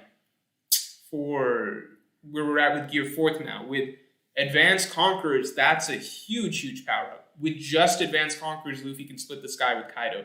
I think the added springiness and like durability of Gear 4th that Luffy gets, it's not like that much of a swing anymore because the main thing is the advanced conqueror's haki. That's like the really, really big I get like that's going to be making up like 90% of his power regardless, right? Like Gear 4th is just like a bit extra here or there at this point in time. That's how I'm interpreting it. Maybe if once Luffy goes Gear 4th, he kind of shows it's different, and maybe Gear 4th is still like really, really, really important in the context of all this. But even just thinking about it, like the power of Gear 4th was largely the tensile force, right? The springiness that added power to his punches. But with Conqueror's haki, advanced Conqueror's haki, Luffy's punches don't even make contact with the opponent. It's not as much about like the physical punch force anymore in his attacks. It's just how much haki is he letting out, and that seems to be a little bit independent of the actual physical muscle force power that's going behind it. I don't know how independent because that hasn't been clarified yet, but that's at least my understanding at the moment. So I don't know how much, and maybe that's totally wrong. Maybe like having that added springiness and physical force behind the punch makes a big difference. Maybe we'll see that once Gear 4th comes out. But that's at least how it makes sense to me at the moment, that, the Conqueror's haki is just so overwhelmingly more a factor at this point in time that Gear 4th isn't going to change things that much. But I might be totally wrong. I might be totally wrong with that because we haven't seen that much yet. Sorry, that was a long answer just because I hadn't articulated that, like a full thought to that up till this point in time. Zoro says, "Hey Morch, just joined. Do you think Law recently simping for world history is only to impress Robin?" No, but I do know that like Law Robin shippers are very real, and I think that they actually have a decent argument. So who's to say they're wrong? I think that Law simping for the world history is just in line with what he kind of developed as a character over the course of, Dressrosa. That was kind of his goal at the end of Dressrosa, after all. The Pirate Hero says he single-handedly, or at least helped sway Jin, Bon Clay. I'm not going to give you Bon Clay. Won't give you Bon Clay. Because I think Bon Clay was a little more of a team effort. I think Bon Clay thought that he was friends with the Straw Hats beforehand, and then he thought that he thought that the fights that they went through in the middle of Alabasta was just like water under the bridge, and he became friends again with them afterwards, Viola, fuck. Duval, fuck. Duval wasn't an enemy, though. Duval wasn't an enemy. Sorry, Kinemon. I forgot about Kinemon. Kinemon wasn't an enemy. Duval, of course, was. Oh, you even got... Wait, we've got multiple back-to-back. Okay, hold on. 2 people are basically saying this. All right, so Tashigi? No, I'm not giving you Tashigi. I'll give you Viola. The Minx? No, I'm not going to give you the Minx. Because the Minx, that was a team effort. If anything, that was Chopper. Minx was a team effort, maybe Chopper. And a bit of Luffy, because Luffy took down Doflamingo and they said they were grateful for that. Germa. Shit. Yeah, no. Okay, I see everything. Okay, you got an argument. I think that, in fact, you probably won the argument. You're right. Marcus Vinicius said something similar. He added Kinemon to the mix. Jin, Duval, Kinemon. I don't agree with Kinemon. But he also added G5. Actually, Pirate Hero already said G5. G5, I acknowledge. Someone said he didn't sway Bon Clay, but I believe he did. I don't think so. After meeting the Strats, he was okay with them killing Crocodile and sacrificed himself after fighting Sanji. Yeah, but I think Bon Clay's whole... I mean, this is just getting nitpicky because you guys already won the argument. Sanji did sway the most opponents over to their side. I agree. Actually, that's like just a really good point. That's a really good point. Although it's not always through like kindness or being a good guy, because like Duval, he literally just kicked his face in until he accidentally changed his life for the better. But I do agree that I agree with most of these except for Bon Clay.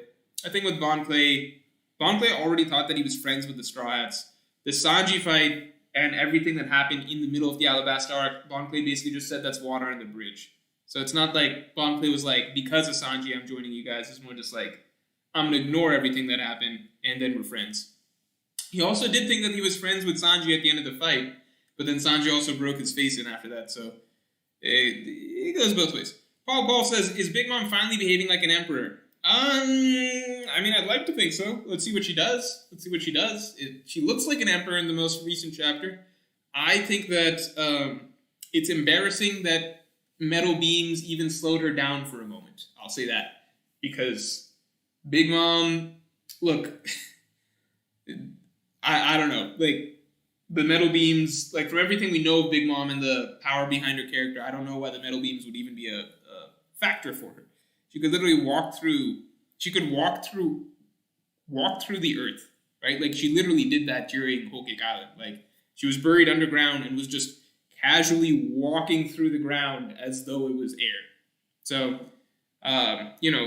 metal beams, and so like Luffy pre-time skip pushed apart 2 buildings, and basically, like, they said he broke the city of Wano. He pushed apart a neighborhood, essentially. So, Big Mom is probably like 1,000 times stronger. I feel like the metal beams shouldn't have even slowed her down. But she looks pretty impressive last chapter. Looks pretty impressive. I would love to see what she can do. Like, let's actually see her utilize the full range of her abilities, because I think Big Mom has the widest range of potential abilities in the series. Mr. Heedy says, Conqueror's haki would match the nature of the user. That is why Sanji, Zoro, and Luffy manifest conquerors differently. Luffy's will cannot be broken because it is rubber. I mean, if you're saying that that's why Sanji's could be fire or fiery or manifest in flames in some way, that would be interesting. But I agree that Luffy's will, Luffy as a character is written such that, like, his will is unbreakable, similar to him, because he's rubber, so he always bounces back. Marcus Vinicius says, Kinemon hated pirates, Sanji did indeed sway him. Oh, yeah, you're right. Okay, alright, you win. Fine, Sanji he's swayed everybody. He's just the guy that sways everyone. That's what he does. He sways people. You guys are right. Sanji did sway Kinemon. Kinemon did hate pirates initially. That's very, very true. Very, very, very true. Usopp swayed the Grand Fleet, says Matty Wolfade. He did sway the Grand Fleet, but I feel like, mostly just the Tontatas. And the Tontatas are the most swayable characters in the entire series, like, canonically. They literally listen to whatever you say.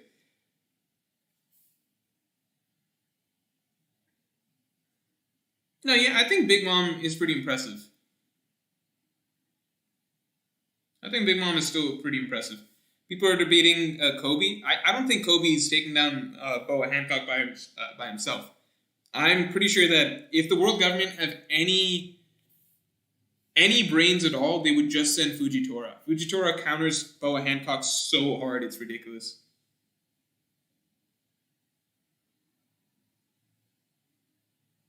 W-chat L Morge says Mateo Romeo. Yeah, no, I agree. Sanji did sway the most characters. I will give you guys that. Already says she was weakened by Law's attack before. Yeah, that's true. That's true.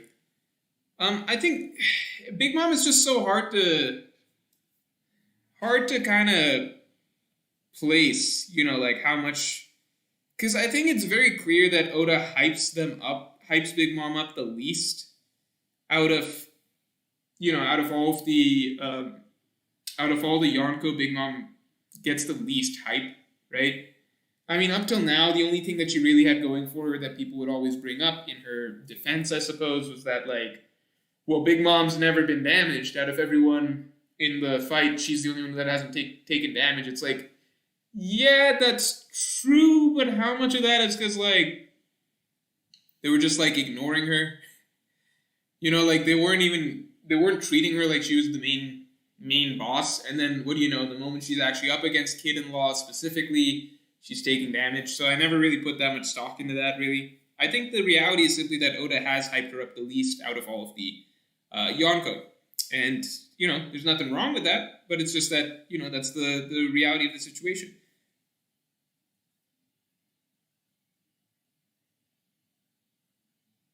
Mr. Mitten says the raid will be successful and kick off the world government starting to really take down Luffy and start a world war, triggering the endgame of the series.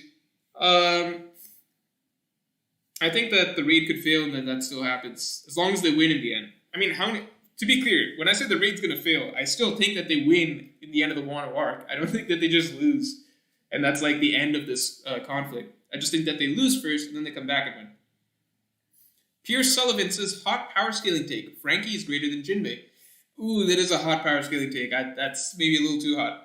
Pre-time skip, without haki, Frankie was able to damage Iron Body users. And post-time skip, Frankie is made of Wapol metal, which can take attacks from Whitebeard. I just don't know if that's much of an argument, dude. Because, like, we just saw them against, like, two Tobi Roppo, right? We just saw them against two Tobi Roppo. And, I mean, so first of all, Frankie is made of Wapol metal, that's true, but I'm pretty sure even, like, Baby 5 was able to damage Frankie. Like, she pierced that metal. Is it confirmed that Wapol metal was the metal that tanked Whitebeard's attacks? Or was it just a different, very absorbent sort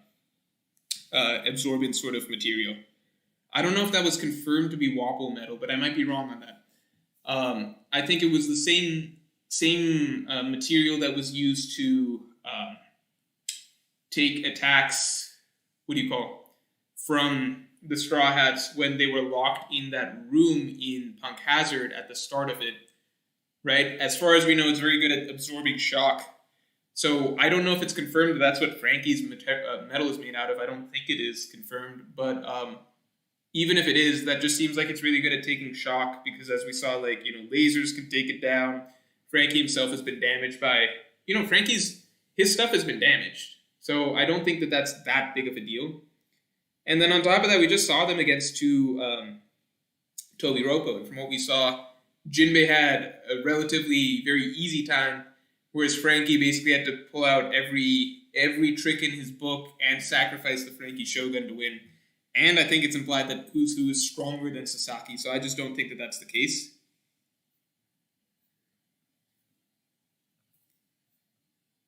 Me personally, I don't think that's the case. Marcus Vinicius says, do you think Zoro could have a moment versus King like he did versus Mr. One and turn one of his blades black while in Wano still? I think it could be done well if Oda takes the time for it. So, on Zoro turning his blades black, if he turned one of his blades black, wouldn't it have to be, it would probably have to be Wado Ichimonji, right? Because, and sorry for my pronunciation, I don't know if that's even close to correct. But you guys know what I'm talking about. Queen of Sword. I think if he turned one of his blades black, it would have to be Queen of Sword, because that's the one that he's had the longest, right? That's infused with the most of his spirit, I suppose. If Zoro turns Enma black, then there better be some explanation like Odin filled the meter up to like 95% and then Zoro just topped it off with 5% extra haki. If that's how it works, but I don't think that's how it works. Nidai Kitetsu would be cool. Nidai Kitetsu is probably the sword that fits most with Zoro's wavelength as a person, as a character, right? Very demonic, etc. That's kind of Zoro's thing. So, that being said, here's my take on the blades being black. Blech. Blades being black. I would definitely prefer it if all three of Zoro's blades turned black at the same time. I think that's just a more climactic, more powerful way to do it.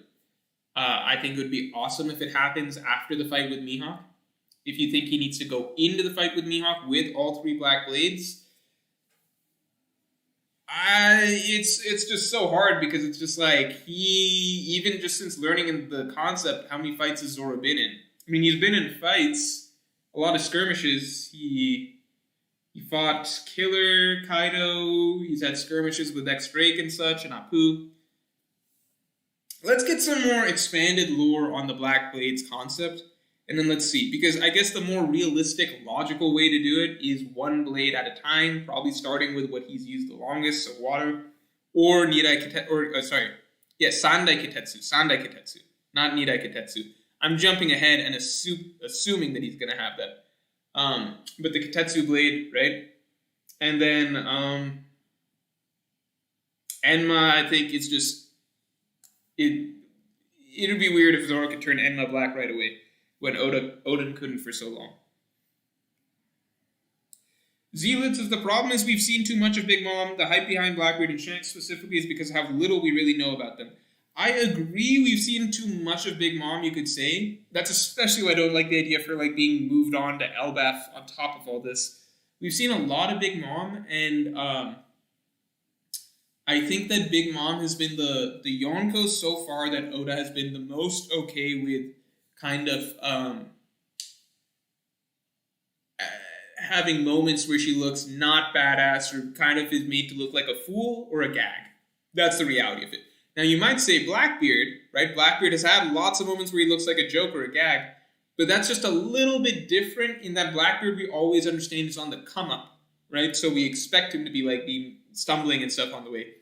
Big Mom is kind of written where we're like the same pedigree of character as like a Kaido or a Whitebeard. And you see the way that Oda writes Whitebeard in Marineford, even though he's coughing up blood and everything like that, he's never made to look foolish or dumb, right? He's never made to look like a gag or like a character that can be like rolled off the battlefield like a bowling ball, like Big Mom is or something like that. Like, it's not joke moments. It's like, holy shit, Whitebeard's so badass. Like, even coughing up blood and stuff, he's still like tearing down walls and shaking the sea and flipping everything upside down.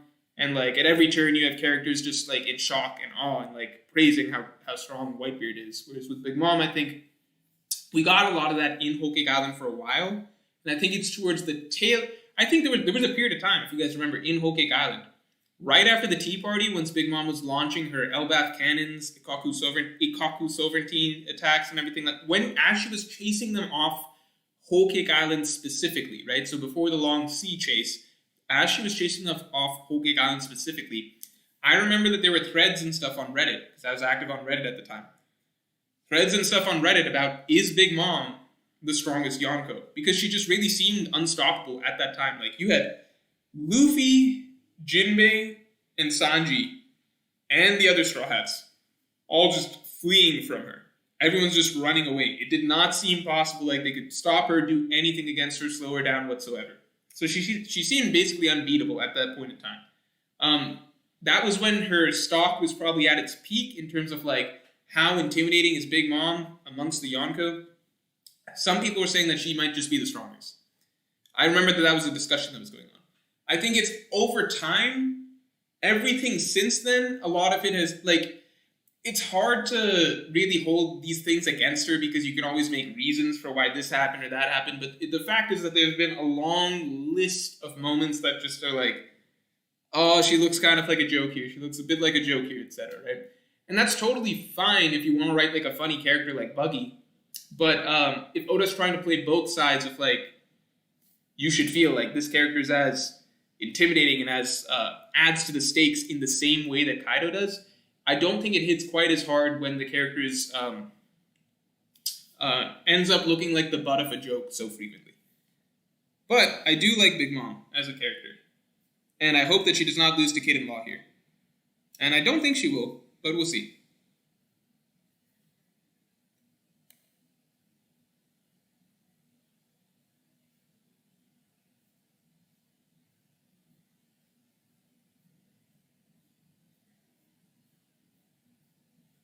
Sorry, I was just scrolling.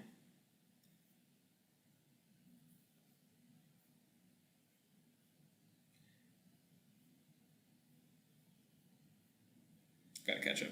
Alright, Anuj says, I made the previous chats as when you label series to a genre/medium and don't read them, you miss out on great stories. Never would have watched Breaking Bad or read Tolkien if I stuck in my lane. Yes, that's true. But at the same time, it is not necessarily my goal to absorb all the great stories that have ever been told. So,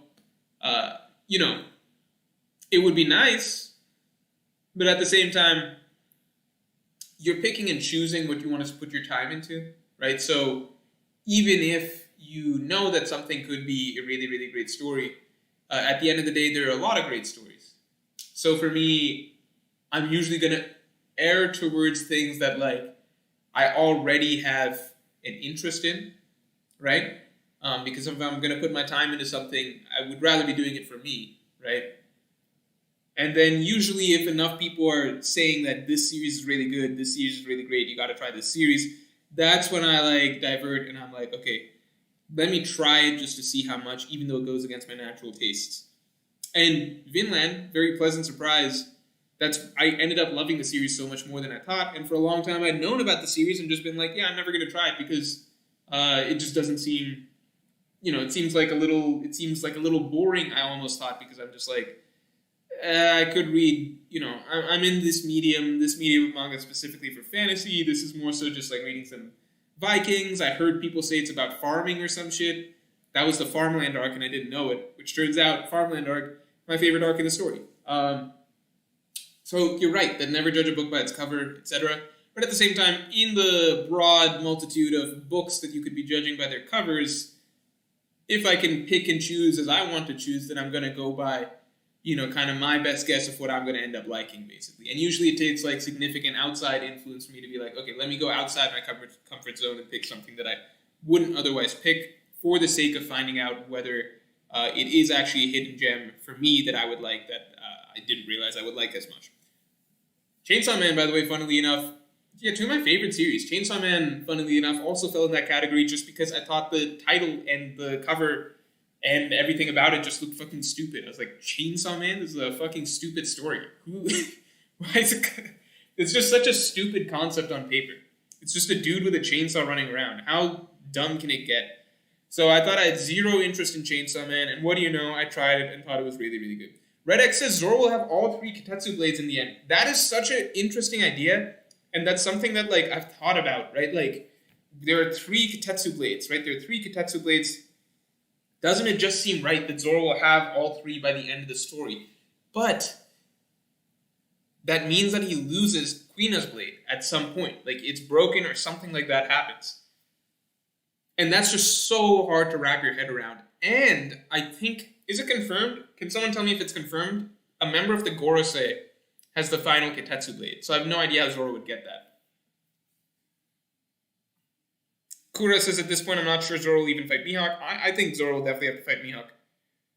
Anuj Agarwal says, I'm done burning money for the day. Hey, Anuj, I'll just look out for your next comments. You don't have to burn any more money. JPress P says, weekly OP episode reactions on Patreon, please. Oh, the Patreon. Don't remind me. You guys don't want to watch me react to One Piece episodes. All I'm just going to say is, like, it's just not going to be... Don't make me do that. I just don't want to. Like, what's there to... You guys don't want me to do that. Trust me. Me reacting to One Piece episodes, I wouldn't, like... I'd probably enjoy the moments that I enjoy, but, like... I would have to watch it on one pace or something like that, because I would have too many things to say that I don't particularly care for in the anime. Like, I know something that was going around recently, people were going nuts over, like, this Sanji versus King interaction or something, and people were going crazy on the Twitter timeline of, like, yo, Sanji and King, like, does this make sense? Is this consistent? It doesn't make sense. Why is King able to do this to Sanji? Shouldn't Sanji be stronger? And people are like, no, King is a first mate. Of course he would do this to Sanji, etc. People are posting all this stuff back and forth. I'm just like, it's not even canon. It's just filler. It's just some dude. It's not Oda. It's just some dude getting paid, like, I don't know, like a middle of the road salary, basically being told, like, hey, we need to fill some time for this episode, and then they're like, just come up with some shit, and they're like, okay, well, what if we what are the ways we could stall it this week? I don't know what happens this chapter. Sanji saves Momo from King or something. It's like, okay, well, how do we drag that out? It's like, well, we can't have King beat Sanji, and we can't have Sanji beat King, so how about Sanji just tries to fight King, but doesn't really go anywhere? That's all that happens. It's it. Like, you think Luffy versus Batman was, like, that was Oda's vision for the story that the anime is bringing to life? No, they just want to fill time. It makes me so mad when I see anime arguments on the timeline about, like, how canon is this? Like, what does this mean? It's like, it's not canon. That's just it. That's the answer. There's no like gray area to this. It's just not a thing that exists. The simple way to check if it's canon is you pick up the manga, you look at the manga, see if it happened in the manga, and you're like, oh, look at that. It's not canon. It's very simple, very straightforward. Anyway, I'd mostly be complaining about the anime. You guys wouldn't want to hear it.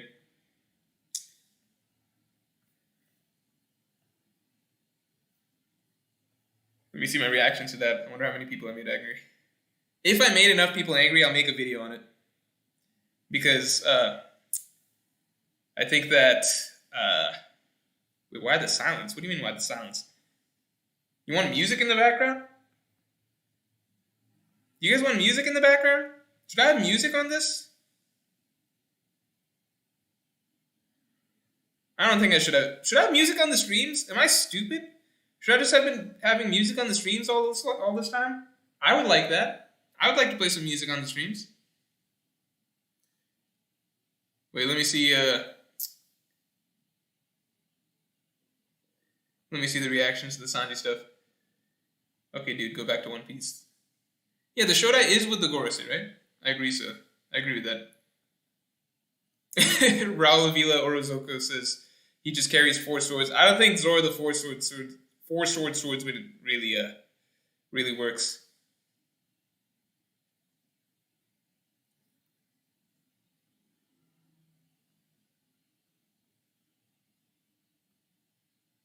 Oh, okay. I guess people weren't upset about the anime stuff. Alright, so we're all in agreement about the anime. Makes sense. I don't know why I see so much about this, though. Maybe it's just differences between, like, what Twitter talks about versus, like, what, like... I don't know. Victor May says, when are you going to talk about the JoJo series? I'm still reading JoJo Line. I didn't get that much time to read this weekend. I thought I would, like, try and just power through it and finish all of it. But I didn't get that much time to read it last week or this weekend. But I'm really liking JoJo Leon. No one spoil me on that. Mods, please destroy any comments that you see about JoJo Leon. But I'm really looking forward to finishing that because I love mystery. Mystery's like my secret favorite genre. It's like fast food because like mystery, not to say JoJo Leon's fast food, right? I think it's a really, really good series. I'm saying mystery as a genre as a whole is a bit like fast food because like you kind of want to tear through it really fast and it hooks you really, really strongly because that's what it's made to do and it's made to draw you in really, and then it solves everything in a way that, you know, hopefully makes you feel really good at the end of it, like fast food. But, then in the time after finishing it, then you kind of are like, okay, maybe I didn't like it that much because once you've solved the mystery, then the story's not as appealing to you anymore. So it's like while you're reading it, while you're in it, like the short-term satisfaction of a good mystery is really high. Kind of like fast food. But then afterwards, you don't look back on it as, with as much value, I suppose, right? But, I mean, that's not to say anything against JoJo Leon because I love the style of it. It's my favorite, stylistically, I think it's my favorite, like the tone, the feel, the style, the characters, etc. I won't say the characters. The characters of Steel Ball Run were better. I don't think the characters, it's hard to explain.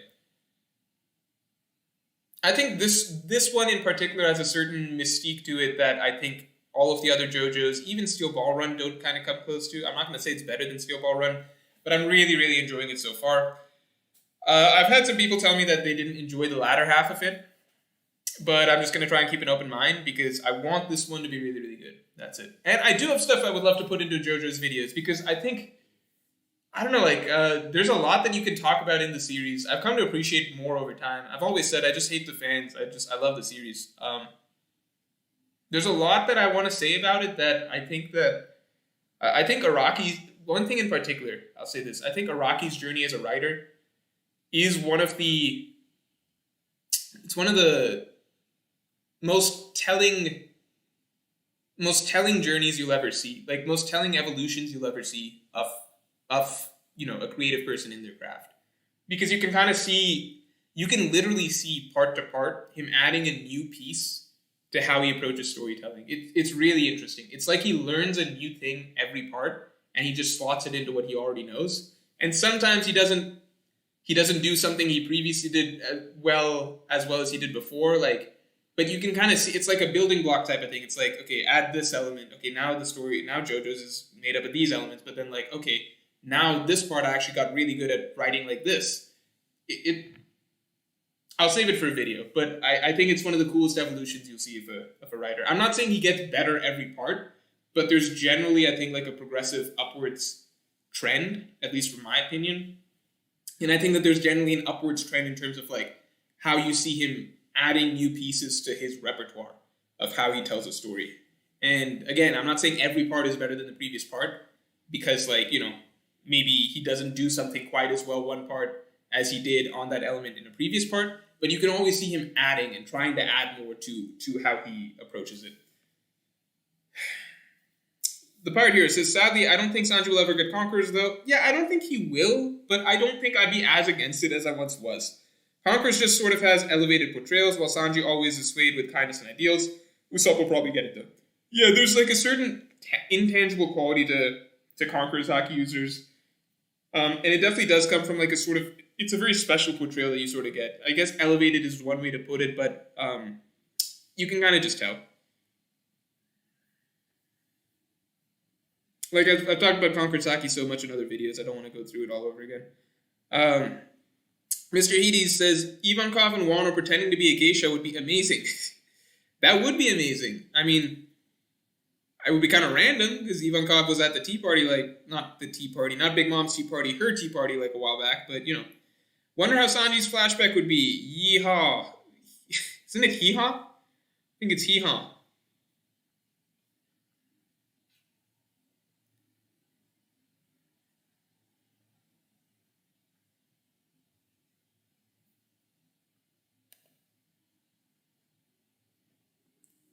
No, I don't think it's annoying when people prefer the anime. That's totally fine. It's just I don't. Aiden Brink says, is it Jojo Leon or Jojo Lion? I don't know, because I haven't had to talk out loud with it with anybody ever. So I just say, I kind of swap back and forth between the two. And the anime, by the way, the anime is, it's how I got into the series, right? So most of my connection with, like how I envision the character voices are through the One Piece anime. And I associate the soundtrack and everything, very much with the feel of One Piece. So the anime, it has a very special place in my heart. People don't believe that. But I do feel like the anime pre-time skip, I feel like post-time skip, it's been more frustrating for me because it has a lot of the same elements of that series that I love pre-time skip. But it's kind of like everything. Like, the art style, the colors that they use now, those things are a little jarring and they no longer feel like One Piece anymore to me. It feels like more... I hate using the word soulless because it's hard to define what that really means. It's like, why is this soulless? But like, I just feel like the animation style... Wano, I suppose, is an exception because they really upped the bar for that. But I feel like in general, like if I look at the way characters are animated, like Punk Hazard, Dressrosa, Fishman Island, etc., it doesn't... It feels, I don't know, it's not something that, it no longer feels like the same anime that I used to love, for me. And more important than that, I could totally ignore that side of it. If it wasn't for, like, the amount that they stretch it, it's just that the amount that they stretch it is by so much at this point that it's not bearable. And it's really infuriating for me.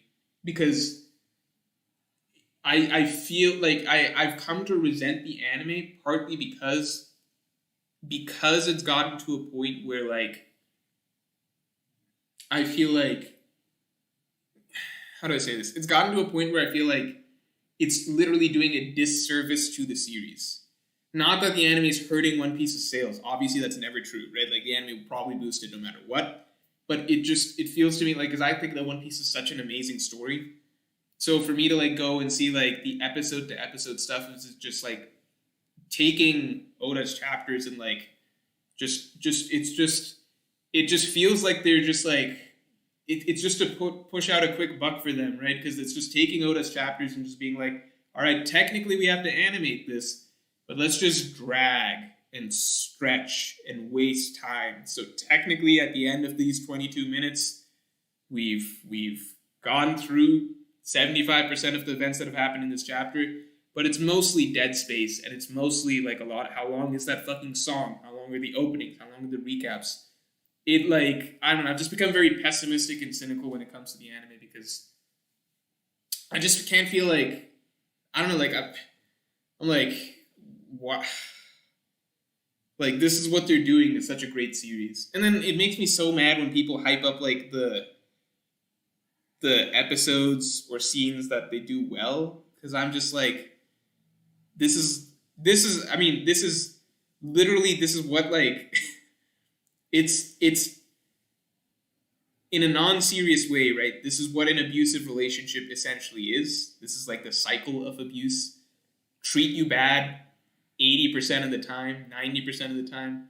Then 10% they treat you good, and you praise them to high hell, and you think that like this is the best shit ever. I'm gonna stick with this, right? And it's just like, no, this is a fucking cycle. They're gonna go back to their shit next episode, next 5 episodes. It's just, I don't know.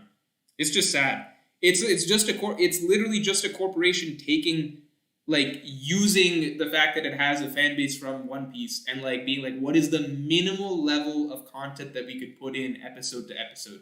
That is genuinely how they think, because that is how they have to think, because that's their goal, to get out the most content possible, right? To keep themselves separate from Oda in terms of where Oda is at his point in the manga timeline to where they are. So their goal every episode is literally how little content can we give them this episode, right? While still technically having moved the plot forward. That's their goal. I do not believe that their goal is to give good episodes, because if it was, then they wouldn't do this bullshit. They would actually use cover stories and stuff like that. I just literally can't believe it. Also, it's just a business. So, like, that's factually what their goal would be, right? Toei's not like some starving artist, that just wants to adapt Oda's manga as beautifully as possible. Toei is not this like beautiful, wonderful company. It's just a business. The fact that so many people suck its dick is just insane.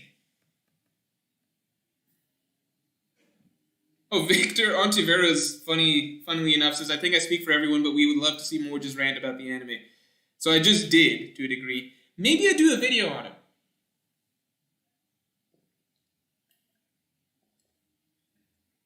Maybe I do a video on it.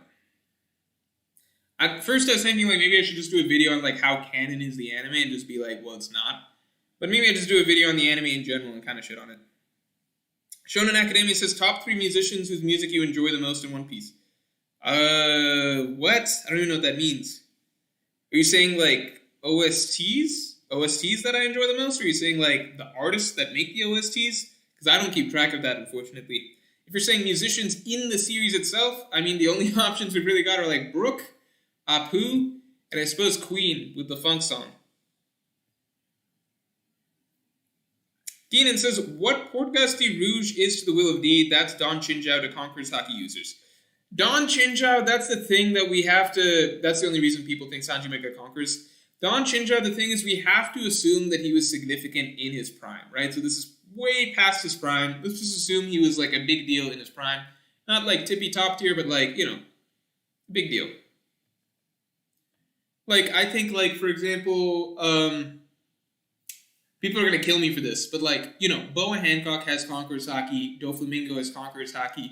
These aren't, like, Yonko tier pirates, right? Like, they're not, like, top 4 in the world, right? They're just very strong pirates in the New World. I think Don Chinjao in his prime could easily have been, Doflamingo caliber, Boa Hancock caliber. There's nothing wrong with that. I'm sure in his prime, you put him up there with like a Yonko first mate or something like that. That feels very reasonable, very possible to me. Then again, I don't even know if his bounty was that high, and I know bounty doesn't even equal power level, but it's just like, dude, you got so many things going against you at this point. Like, you already look weak as shit, even though you're so old, like when you're old, right? And there's nothing that's really that hype about you. And your bounty wasn't that high. Yeah, I don't know. Rough stuff with Chinjao.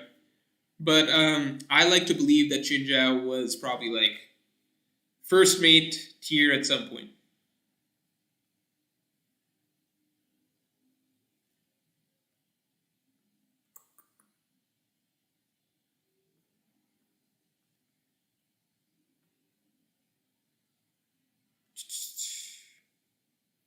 Let me catch up. One sec.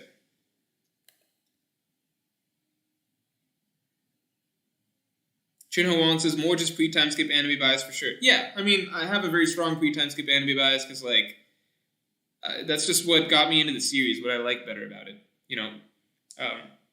That's it. Anuj Agrawal says, Morge will have all of Twitter against him if he actually does a video. Yeah, that's true. It's maybe not worth it, but, like,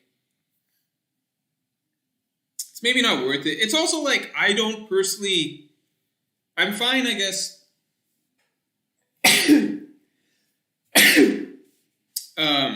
I don't think I can like. I think. How do I say this? I think the anime has enough people that like dislike it or criticize. Like, for me, it's just like, why would I put the video out? Because a lot of people really like the anime. I'm sure many of you do like the anime, right? So, I mean, I'm ranting to you guys because you asked me about it. Maybe not all of you asked me about it, but I was asked about it. And, like, this is the stream. You can obviously leave if you want to. Please don't leave. Like the stream. But it's a little different when...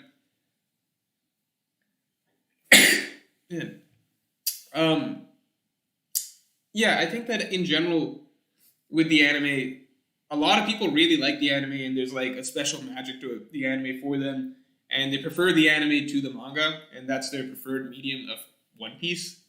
So, I don't think I would feel good. Like, I would feel good for myself for a moment, like, just getting it, like, I don't know, like, how do I say this?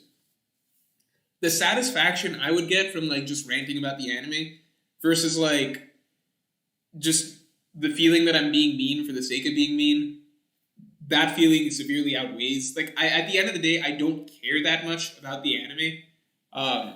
If a lot of people really like it, then a lot of people really like it. A lot of people feel like that's the definitive way to enjoy One Piece. That's totally fine. I have my views on it, which again is that it's just, to me, in my mind, I just consider that whole corporation of Toei like a really shitty business, and I view it as genuinely ruining a series that I love in a particular way. In the fact that, like, rather than trying to do a really good adaptation, I think it is very clear to me that their goal is just to try and stretch it for as long as they can to, like, squeeze as much money out of it as possible. So that's my view on it, and I do legitimately view it as, like, technically following the cycle of abuse of, like, being shitty 95% of the time, nice 5% of the time, you remember that 5%, you ignore the 95% shitty when it comes around again, because you know they'll be nice to you again later, right? So I do have those views, but at the same time, like, at the end of the day, if so many people are enjoying it, then, like, I don't really get anything out of saying that, right? Other than making some people mad and making some people upset. And then just, like, you know, I don't care that much about the anime doesn't really affect me in any way, right? But it does feel good complaining to you guys about it. Because it doesn't, like, you guys don't understand, like, I'm not complaining just to complain about the anime. I love One Piece so much, it does make me legitimately sad that, like, the adaptation we get for it is, in my eyes, like, so far below the quality that it deserves.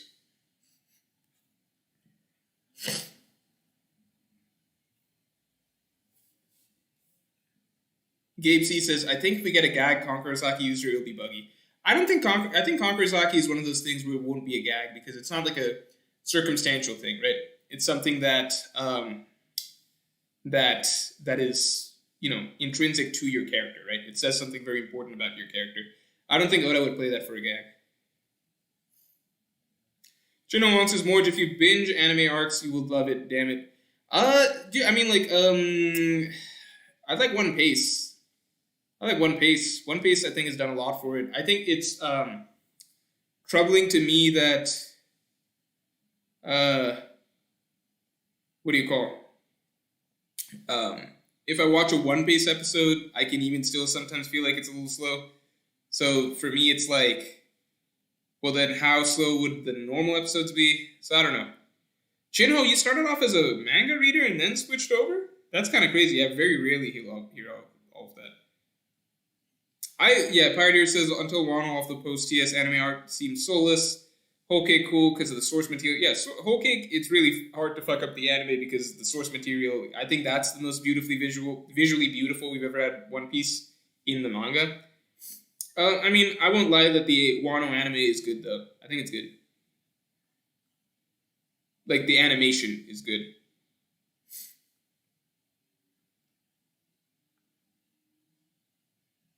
I mean, I don't deny in general that you can always enjoy things more if you binge than read.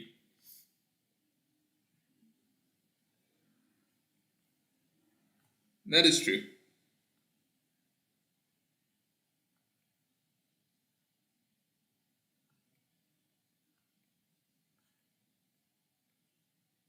Young God knows says Morge make me mod because I like One Piece.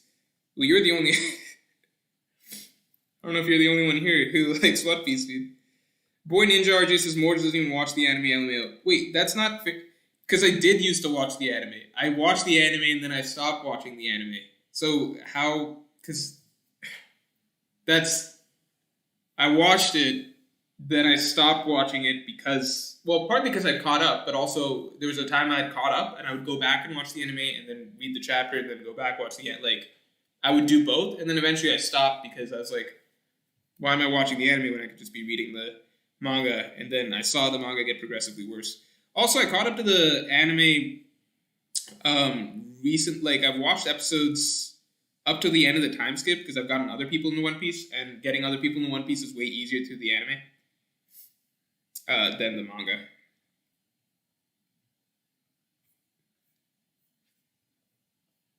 Like, I think it's hard to get people to read.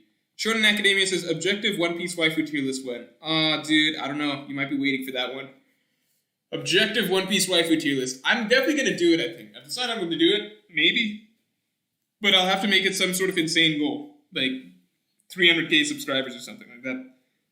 Almighty G Swank, thank you very much. But I think you forgot to drop a question or comment. But that's cool. Ferris says you look tired. I mean, Mondays are always like my longest day of the week because partly because I stream in the evening, right? But also just because okay, so I use Monday as the day to reset my sleep schedule because obviously weekend you're sleeping in, etc., right? So like Sunday I still sleep late. And then Monday I have to like reset and force myself to wake up early to get into the rhythm for the rest of the week. And okay, this will sound, most of you guys will not sympathize with this because it's not a great reason. Obviously, having to work a 9 to 5 sucks. I am lucky that I'm not tied to a 9 to 5 schedule. I'm very lucky for that situation.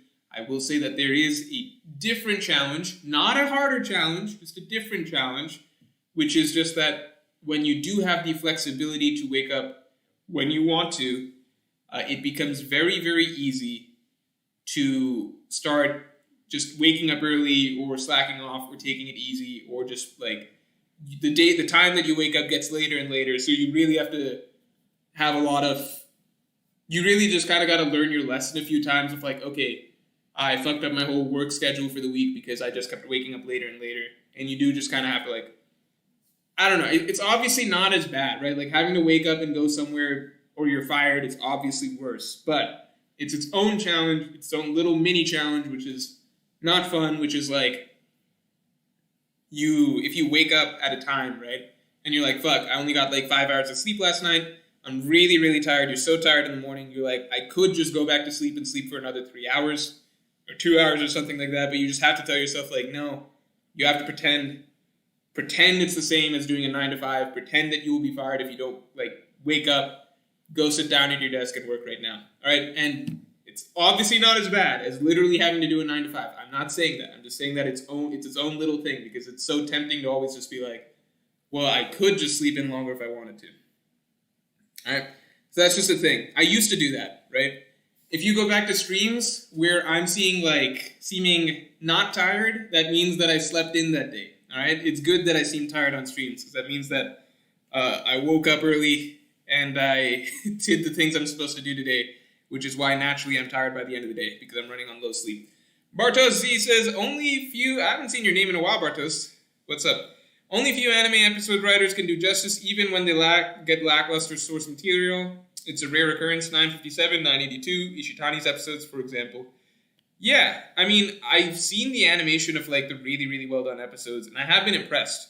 Dank Goku says my friends left. Now I can finally listen to Morge. What do you mean? Why couldn't you listen to me before your friends left?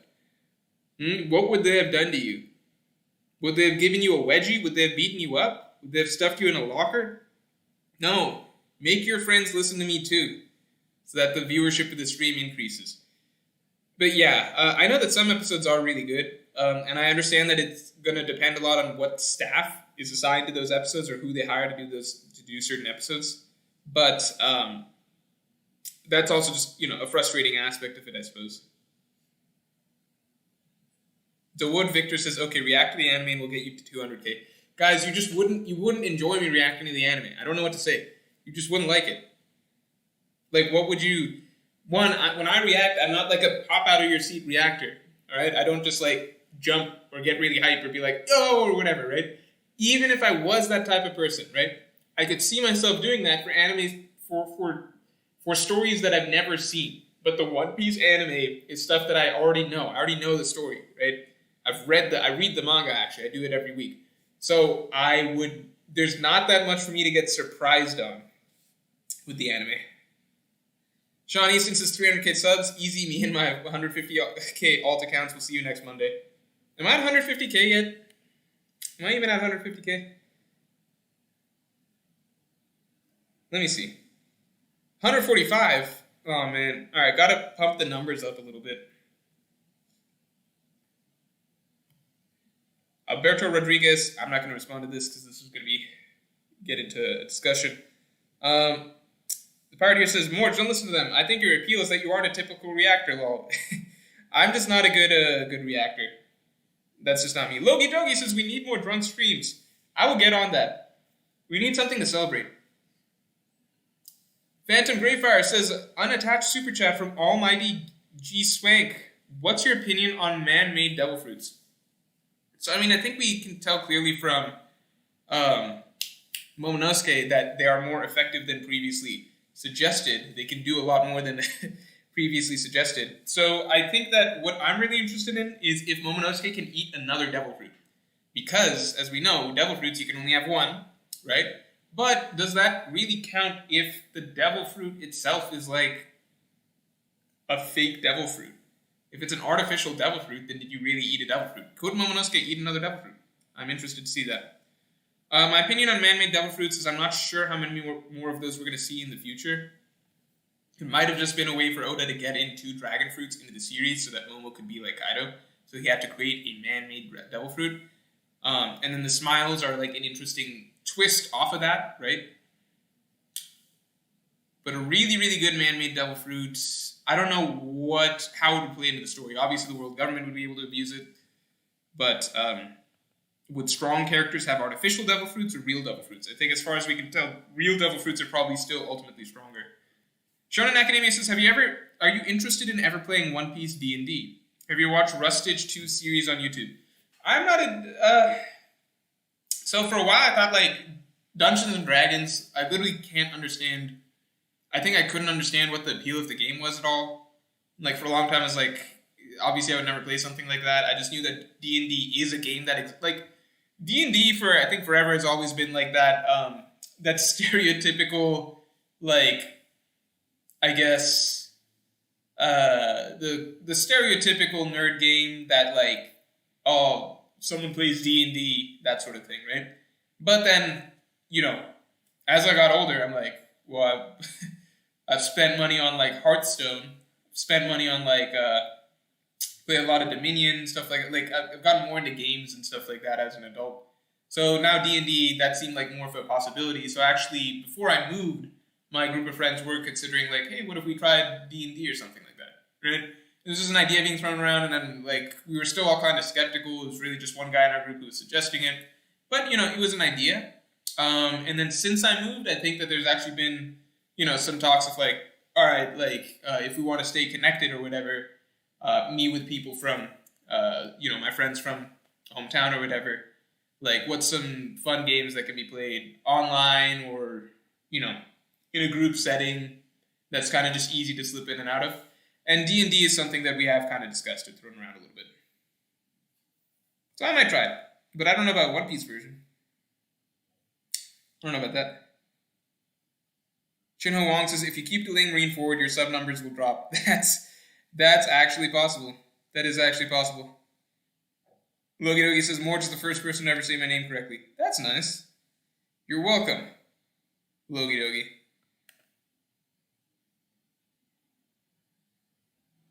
Yeah, people are laughing at Hearthstone.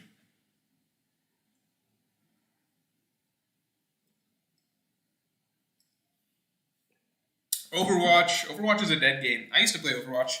I was really good at Overwatch. I got to gold. Like everybody else.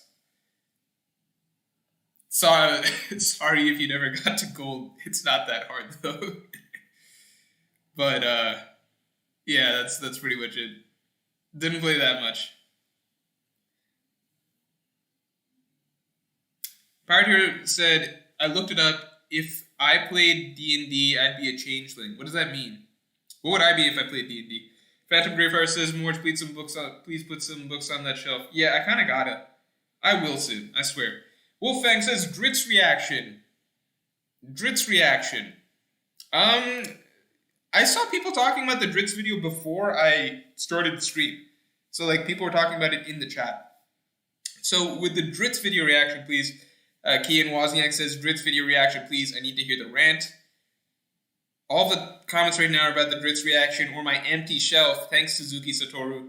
I'll address them one by one. So the Dritz reaction at the moment,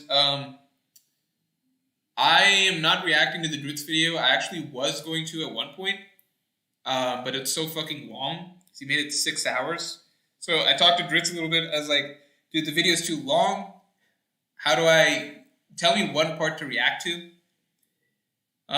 So he suggested that I watch a couple hours of it for context, essentially, or like an hour or so of it for context. And then I could skip ahead and talk about just the dreams or just the arcs individually or something like that. So I kind of considered doing that for a bit. I watch all videos that are not entertainment videos, so meaning like not like, unless it's like a comedy sketch or like a TV show or something that's like actually entertaining, like fictional, basically. I watch all videos at 2 times speed. So for me, a 6-hour video is actually just a 3-hour video. But a 3-hour video is still really fucking long. And even if I watch an hour for context, that's 30 minutes, and then I gotta watch the reaction part at full length. Okay, long story short, basically being, I was considering it. I was like, okay, maybe I'll do a reaction to the Dritz video, because that is, that's something that people may be interested in. Clearly, some of you guys were interested in it because you were talking about it before the stream started. And then some stuff happened. Joy Boy dropped his response and stuff like that. I was talking to Dritz a little bit during that period of time. And I think what I kind of landed on was basically Dritz was already getting... I didn't want to pile on. Because me and Dritz are friends. And Dritz did want me to... He didn't care if I did a reaction to the video or not, but he did want me to watch the video and kind of give him feedback and thoughts on it, because he was interested in my opinion. I am still going to do that at some point. I just have to set aside time to do that. But at the same time, seeing how things were kind of going with, Joy Boy dropping a response, and that did kind of stir up some stuff going around, I decided it was best not to do a reaction, because I know that Dritz was already getting a lot of hate for the video. And, if it starts a bit of a trend, Joy Boy's reacting, I do a reaction or something like that. I know that if I did a reaction just from things people were saying about certain aspects of the video, there'd be a lot that I disagreed with in the video, right? I've talked with Dritz plenty. I know that there's a lot of points that we agree on. There's a lot of points we don't see eye to eye on. There's a lot of points I think he's wrong on, etc. So if I did my reaction to the video, I know that good portions of it would be me saying, I don't agree with this, I don't agree with this, I think this is wrong because X, Y, and Z. Other aspects I think I would agree on, because Dritz and I actually do agree on several things. We have similar opinions on why we're not enjoying certain aspects of Wano at the moment, for example. But then at the same time, we severely disagree on a lot of things, right? So I think if Joy Boy's got his video response going around, if I drop mine, and I know the way that you guys would kind of run with it, and the way people would kind of run with it, which is that, I think anything that I said in that video, if it was, kind of critical or critiquing Dritz's stuff, then people would kind of, probably bash on Dritz for that or something, and be like, Morge said this. Dritz, you're wrong because Morge said this, and this. Even if Dritz maybe has, response or something like that. You guys get what I'm saying? I feel like it would just be more people piling on, because I already see a lot of people piling on Dritz over the things that Joy Boy is saying. So it's not so much a matter of like how much I think, like what Dritz is saying in the video or whatever. It's more so just that like I know that no matter what I say, if it's stuff that's critiquing the video in any way, then that would be like spun into a thing where it would probably be used to attack him, I think, in general, and he doesn't need any more of that. So I am interested to see what he has to say. Maybe he's got some really good points or something like that. Maybe he has points that I just disagree with, but I think I'm just going to watch it in private at some point, and that's the way I'll do it. So, yeah, no reaction to that. As for the bookshelf, yeah, I need some stuff in the bookshelf. I'm thinking of scrapping the bookshelf entirely because people are telling me the bookshelf is so bad. And people told me the bookshelf is assembled backwards. And on further inspection, it was. So, yeah, the bookshelf might be scrapped. But I haven't gotten around to... Either you're going to see it filled with books, or you're going to see it not there, and something else in its place. All right? So the bookshelf is probably going to... That's a temporary thing. Suzuki Satoru says, please tell me that you believe it will be higher than 1B. What does that mean? What will be higher than 1B? What's higher than 1B? I don't know what that means. What did I miss? People are talking about Joy Boy now. I don't even want to talk about Joy Boy's response because, like, he didn't respond to the video. He responded to, like, because I watched that, and he didn't respond to the video. He watched, like, yeah. He kind of just said that Dritz shouldn't be criticizing Oda in this manner or something like that. And I thought that was like a little bit too much. I didn't agree with that at all, actually. Bard here says, Morge, I watched the 3 hours, Seven Samurai movie because of you, and then you said you didn't even love it. What the fuck? Yeah, I don't like Seven Samurai. Are there a lot of Seven Samurai lovers in this? Princess Taco's finally here. What's up? Are there a lot of Seven Samurai fans in this chat? Because I did not like Seven Samurai. I like aspects of it. I like parts of it. I think I like the first half of Seven Samurai much better than the second half. I thought the second half I didn't enjoy that much. Meaning the half where they're actually at the... I liked when they're assembling the characters, setting the stage, getting everyone together. That was interesting. I did not like once they're actually getting into the action against the, bandits.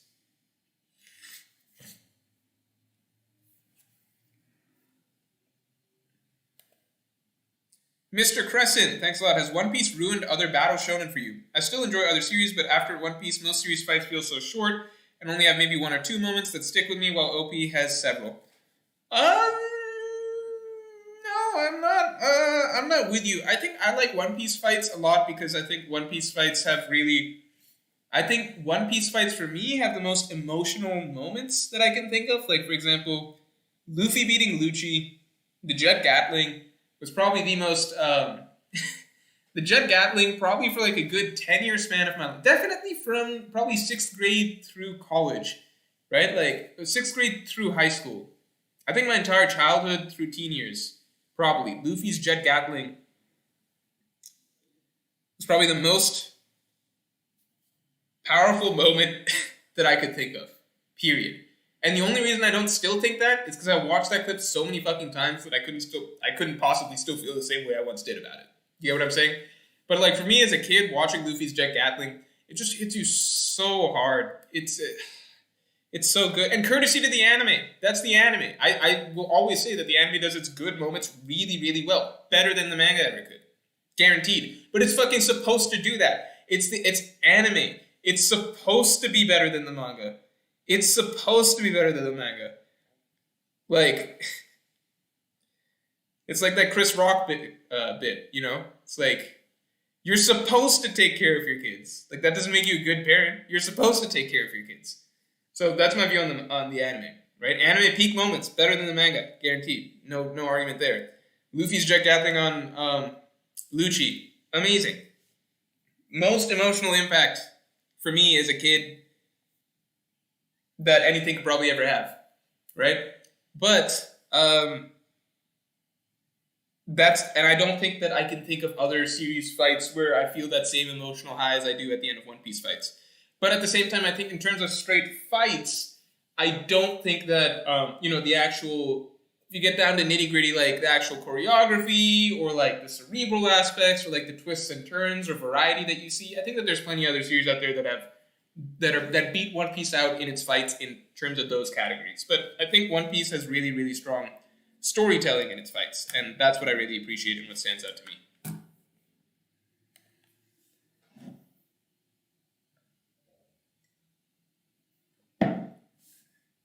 Levi says, what moments do you say are more emotional than that for you? I mean, a lot of things, like my opinions on what the most emotional One Piece moments are for me, they've changed over time because, like, I like to go back and reread or rewatch quite a bit, right? Maybe not as much recently, but in general.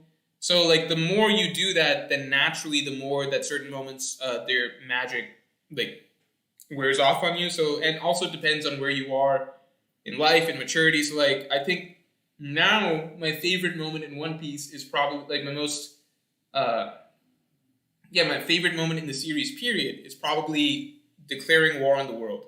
I've never seen a moment like that in any other story period that just feels, I don't know, feels so grand, so rebellious, like such a just declaration of commitment to do the absurd, the impossible. I don't know, like that moment just really, and for what they're doing it for, it's, I don't know, I think that moment really, really, there's nothing, I have a hard time imagining anything in One Piece matching it, let alone any other series. And that's not to say One Piece is lesser because it can't match that moment. I just think that moment I put it on such a pedestal. But I didn't think that moment, I didn't hold that moment as high regard when I was younger. I think it's like, I still always like that moment. I think obviously I Want to Live stood out more to me. Robin's backstory is probably the most emotionally sad story that I've ever watched in terms of how much it makes me feel. Yeah, like Robin's backstory, good guarantee to make me cry. I think that, yeah, if you get down to singular moments, it's hard to say because certain things fluctuate. Like Whitebeard's death was really, really affecting for me. Nothing happened, but for different reasons. Chopper's backstory, Hirulit's death, Bellemir's death. I think a lot of things go up and down, and I think a lot of things will depend on essentially where I'm at in life. So, you know, maybe me as a kid will just like Lucci's jet Gatling more, whereas maybe me as an adult, if I were to be experiencing One Piece for the first time, that moment would stand out, but maybe not quite as much as other moments. Then a lot of moments are affected by how often I revisit them, right? So moments that, you know, I've seen like a million times over aren't going to hit as hard anymore. Miss Super Chat from Luis Gustavo. In regards to the theory of Zoro getting all the Kitetsu blades, what if Zoro beats Mihawk? Wado breaks after, and he substitutes it with Shodai. How does Zoro get Shodai is the thing, because as far as we know, a Gorosei member has Shodai, right? So I think that it would be cool if Zoro beats Mihawk. I think it's important for Zoro to beat Mihawk with Wado, because if you remember Zoro's first duel, obviously against Mihawk, what was so cool was that Mihawk broke two of his blades, but he did not break Wado Ichimonji. And I think that, you know, Wado Ichimonji was the blade with which Zoro made the commitment, right, that I'm going to become the world's strongest swordsman. So all the way back in chapter 5 or 6 or whatever, where we're having Zoro's backstory, that was the blade that he betted on, right? So I think it's very important that Zoro has Wado Ichimonji all the way to the end of his journey to become the world's strongest swordsman, because that is essentially also bringing Queen out with him, right? So it's them together who are going to become the world's strongest swordsman, and that is exemplified by Zoro taking Wado Ichimonji all the way to the top. Now, if it breaks after beating Mihawk, right, and then for the final battle, Zoro gets that full set of all 3 Kitetsu blades, I think that'd be really powerful, because obviously they just fit. It feels more unique to him. Having the 3 demon blades, the 3 Kitetsu blades all together, that just feels like the most right for Zoro's entire persona, right? Like this demonic swordsman, the person who can master these cursed blades, etc. It fits him the most, and it feels the most special to him. How do I say this? So Wado Ichimonji is the blade that is the most special to Zoro, but the Kitetsu blades are the swords that are the most fitting for Zoro as a character concept, I think. So I think I would be perfectly happy if Zoro has Wano all the way to the end of the story and it never breaks, and that's part of his final set of swords. But I would be equally happy if we get one final really good storyline for Zoro at the end of the story, after he's beaten Mihawk, but before his final battle, where Wano Ichimonji is broken, and he has to essentially replace it with the final one of the Kitetsu fruits. I don't know why I said fruits. Swords. Thomas, thanks a lot. There seems to be a theme of people becoming something they're not. Sanji becoming Germa, Samurai becoming Samurai to the numbers, Momo becoming an adult, Killer to Smile. Could this be leading to Kaido breaking Luffy's spirit and Luffy acting differently? So Luffy will always end up acting the same, but I would love to see Luffy essentially broken for some period of time, right? Luffy's rubber, he'll always bounce back, but I would love to see Kaido break Luffy's spirit and Luffy not being the Luffy we're so used to for some period of time. I think that is great storytelling. I think that is kind of what we've been waiting for some period of time. I would be sorely disappointed if Luffy essentially went through this entire arc not really ever being challenged in terms of his spirit. And like, that's something that Luffy himself has commented on, in that like he's repeating throughout his time in Udon that, you know, this is a joke to me. They're even talking about like, how are we supposed to break their spirits? Luffy's spirit is unbreakable. None of this matters to him. It's just felt that way throughout the entire Onigashima battle. Nothing really gets to Luffy at all anymore. And I don't think that that's a particularly interesting main character to follow, because it's different. You know, you go back to Enies Lobby, you go back to Alabasta, etc. Things used to affect Luffy more. Right? Things used to get to Luffy more. What was so powerful about him is that he as a character would always be able to bounce back from it, power through it, find the resolve to overcome it. But in the course of the Wano arc, at least in Onigashima, all of Wano arc, right, it has never felt to me like Luffy's spirit has ever been challenged in any sort of way.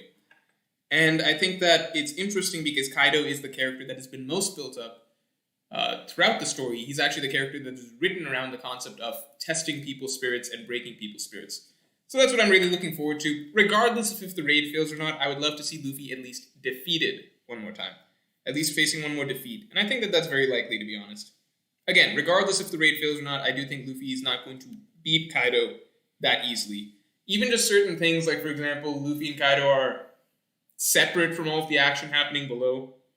No one is really seeing what's going on with Luffy at the moment. But I guess you could extend that to the Crocodile battle, and no one really saw what's happening with Crocodile. So that's not an ironclad reason. I agree. I don't know who I'm agreeing with. I guess myself.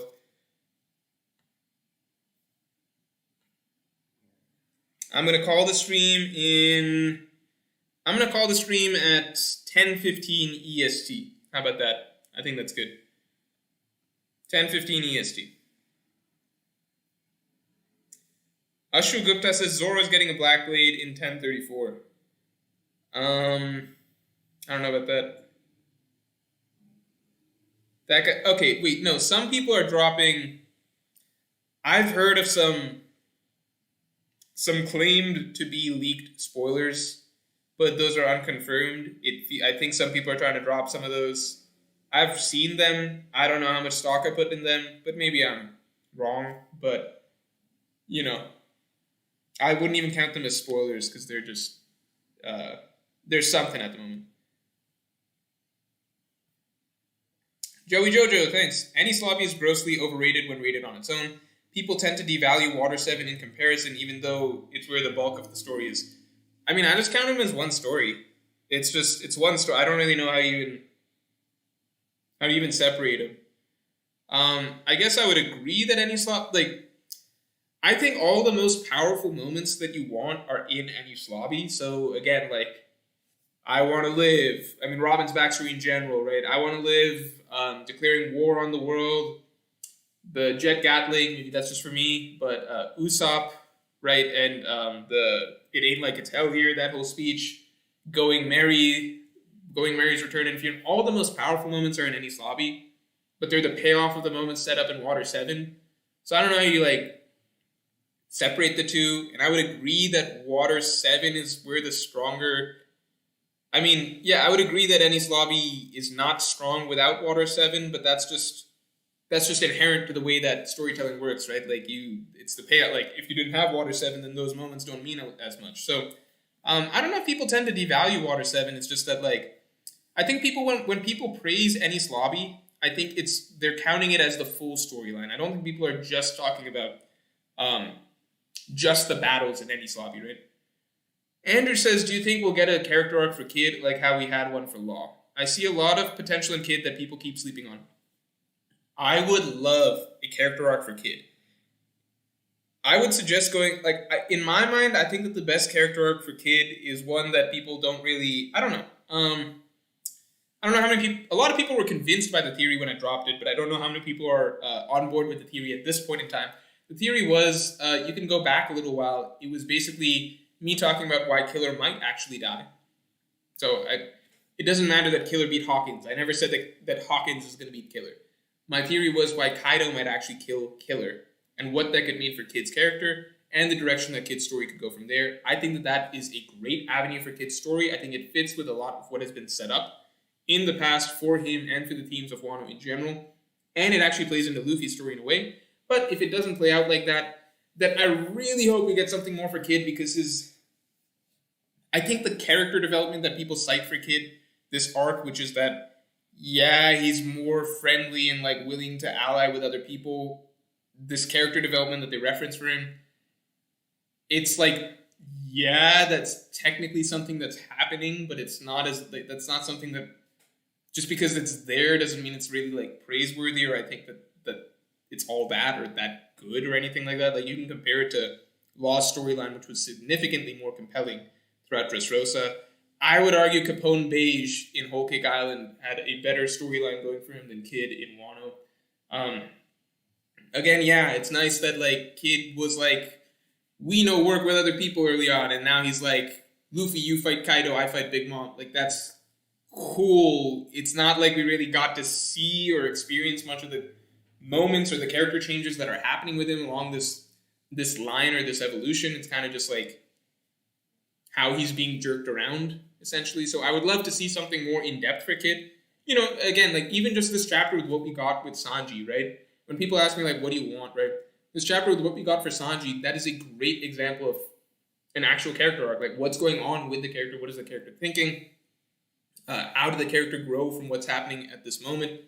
And what is the dilemma that they're facing? What are they having to overcome? What are they thinking about for themselves? That's all stuff that I would love to see applied to Kid, rather than just like Kid just beating Big Mom because he's supposed to beat someone. But we could get all of that over the course of the Big Mom fight. Now, granted, I still don't think that Kid and Law are going to beat Big Mom here. I could see Kid and Luffy beating Big Mom down the line or something like that, but I don't see Kid and Big Mom necessarily beating Kid and Law beating Big Mom here. But if it happens that way, then I would probably be happy with it as long as like I was able to come up with something similar to, you know, the Sanji chapter, like some sort of something character-based to write this fight around. That guy Liam123 says, and this is the last super chat, by the way. No more super chats after this. Thank you very much. That guy Liam123 says, will Zoro leave Wano with a Black Blade? And if Sanji defeats Queen in upcoming chapters, do you still think the raid will fail? So I mentioned this before. I do think Zoro will leave Wano with at least one Black Blade for sure. It just feels right. The Land of Swordsmen, it's clearly an important arc for Zoro's character. The importance of the Black Blade here, I think it's just something that at least for one sword, needs to connect in this arc. Sanji beating Queen, I think I've mentioned this earlier in the stream. Here's how I view it. It's how it's done. If Sanji beating Queen literally feels like, if it's very character-based, right? So everything that he was thinking about in this chapter, 1031, carries throughout his fight with Queen, and he's having to grapple with some aspects of himself, what he thinks he's becoming, what he might actually be becoming, if there's some changes that he's sort of having to undergo. If it's a very character-focused fight, where at the end of it you feel like Sanji grew as a character and resolved some aspect of his character, or like came to some understanding of who he is, or changed essentially the trajectory of how he feels like he's going with the Germa stuff, right?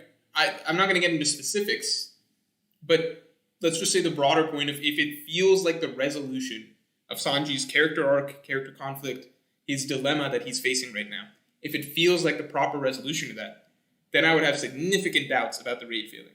Because then there's no reason for there to be, a second half. There's no reason for Queen to get back up. If it feels like everything resolved really, really well, and this was just the end point for Sanji's character that Oda was leading to this entire time, then it's like, well, why would the raid fail? But we have to see how it happens. I think with the way the last chapter happened, it can literally go either way, because Sanji could just beat Queen here, but it's not like a very character-intensive thing, in which case I would put more stock in the raid failing, because Sanji does have things that he would have to deal with over the course of this arc, like his character arc's clearly not done, and this would just be a red herring. If we cut away from the fight entirely, so Oda's not going to show it, then I would believe that as well, that the raid might still fail. But if it feels like, this is basically it, and like Oda really wrapped up Sanji's character really nicely with this, then yeah, I'm going to be like, this was probably Sanji's final fight for the arc, So it depends on how it's done. I guess the simple comparison would be like, there's so many Stride fights to pick from. Let's say something very simple like, Nami versus Miss Doublefinger or something like that, right? That fight, she learned to stop running away. She learned that she can fight as a combatant of the crew. She kind of met her resolve of wanting to be able to help Vivi through actual combat and not just having to rely on all of the guys of the crew, right? And she was able to finally put it all together and beat Miss Doublefinger, who none of us thought that she would be able to beat at that point in time, right? Who seemed way out of her weight class. So for Nami, a lot of things came together, and that fundamentally, that sort of checked off an important box for her character and fundamentally changed the trajectory of like what she was going to be, how she would be acting throughout the rest of the series, and how she could become more of an independent agent throughout the series, right? So there's not really any reason then for Ms. Doublefinger to get back up and then beat Nami right after that, basically invalidating the growth that Nami went through that arc. Through that fight. So that's the sort of situation I'm talking about. So if it feels like that for Sanji here, then I would have my doubts of the raid failing. If it feels like Sanji grew as a character, resolved this conflict that came up, etc., etc. If it feels more open-ended, like, okay, Sanji kind of just got the win, but he still has this Germa problem going on, then I would have my doubts of basically being like, okay, wait, so is there more to this? Is it that easy? Is Queen going to get back up? Etc. Yeah, I still have to do the Film Z movie, as Jinho Wong reminded me. D-Test11 says, you're more to do live reactions. Nope, I do not. I like enjoying One Piece chapters in my own way. Just like reading them privately. In my bed, in my pajamas, just relaxed. I don't want to have to like react for other people. Alright, so I think that was it for this stream. Yeah, that's pretty good. That was almost 3 hours. But next time I'll try and start on time, as usual. And yeah, watch out for my Sanji video tomorrow. I think it's a good one. So I will talk to you all later.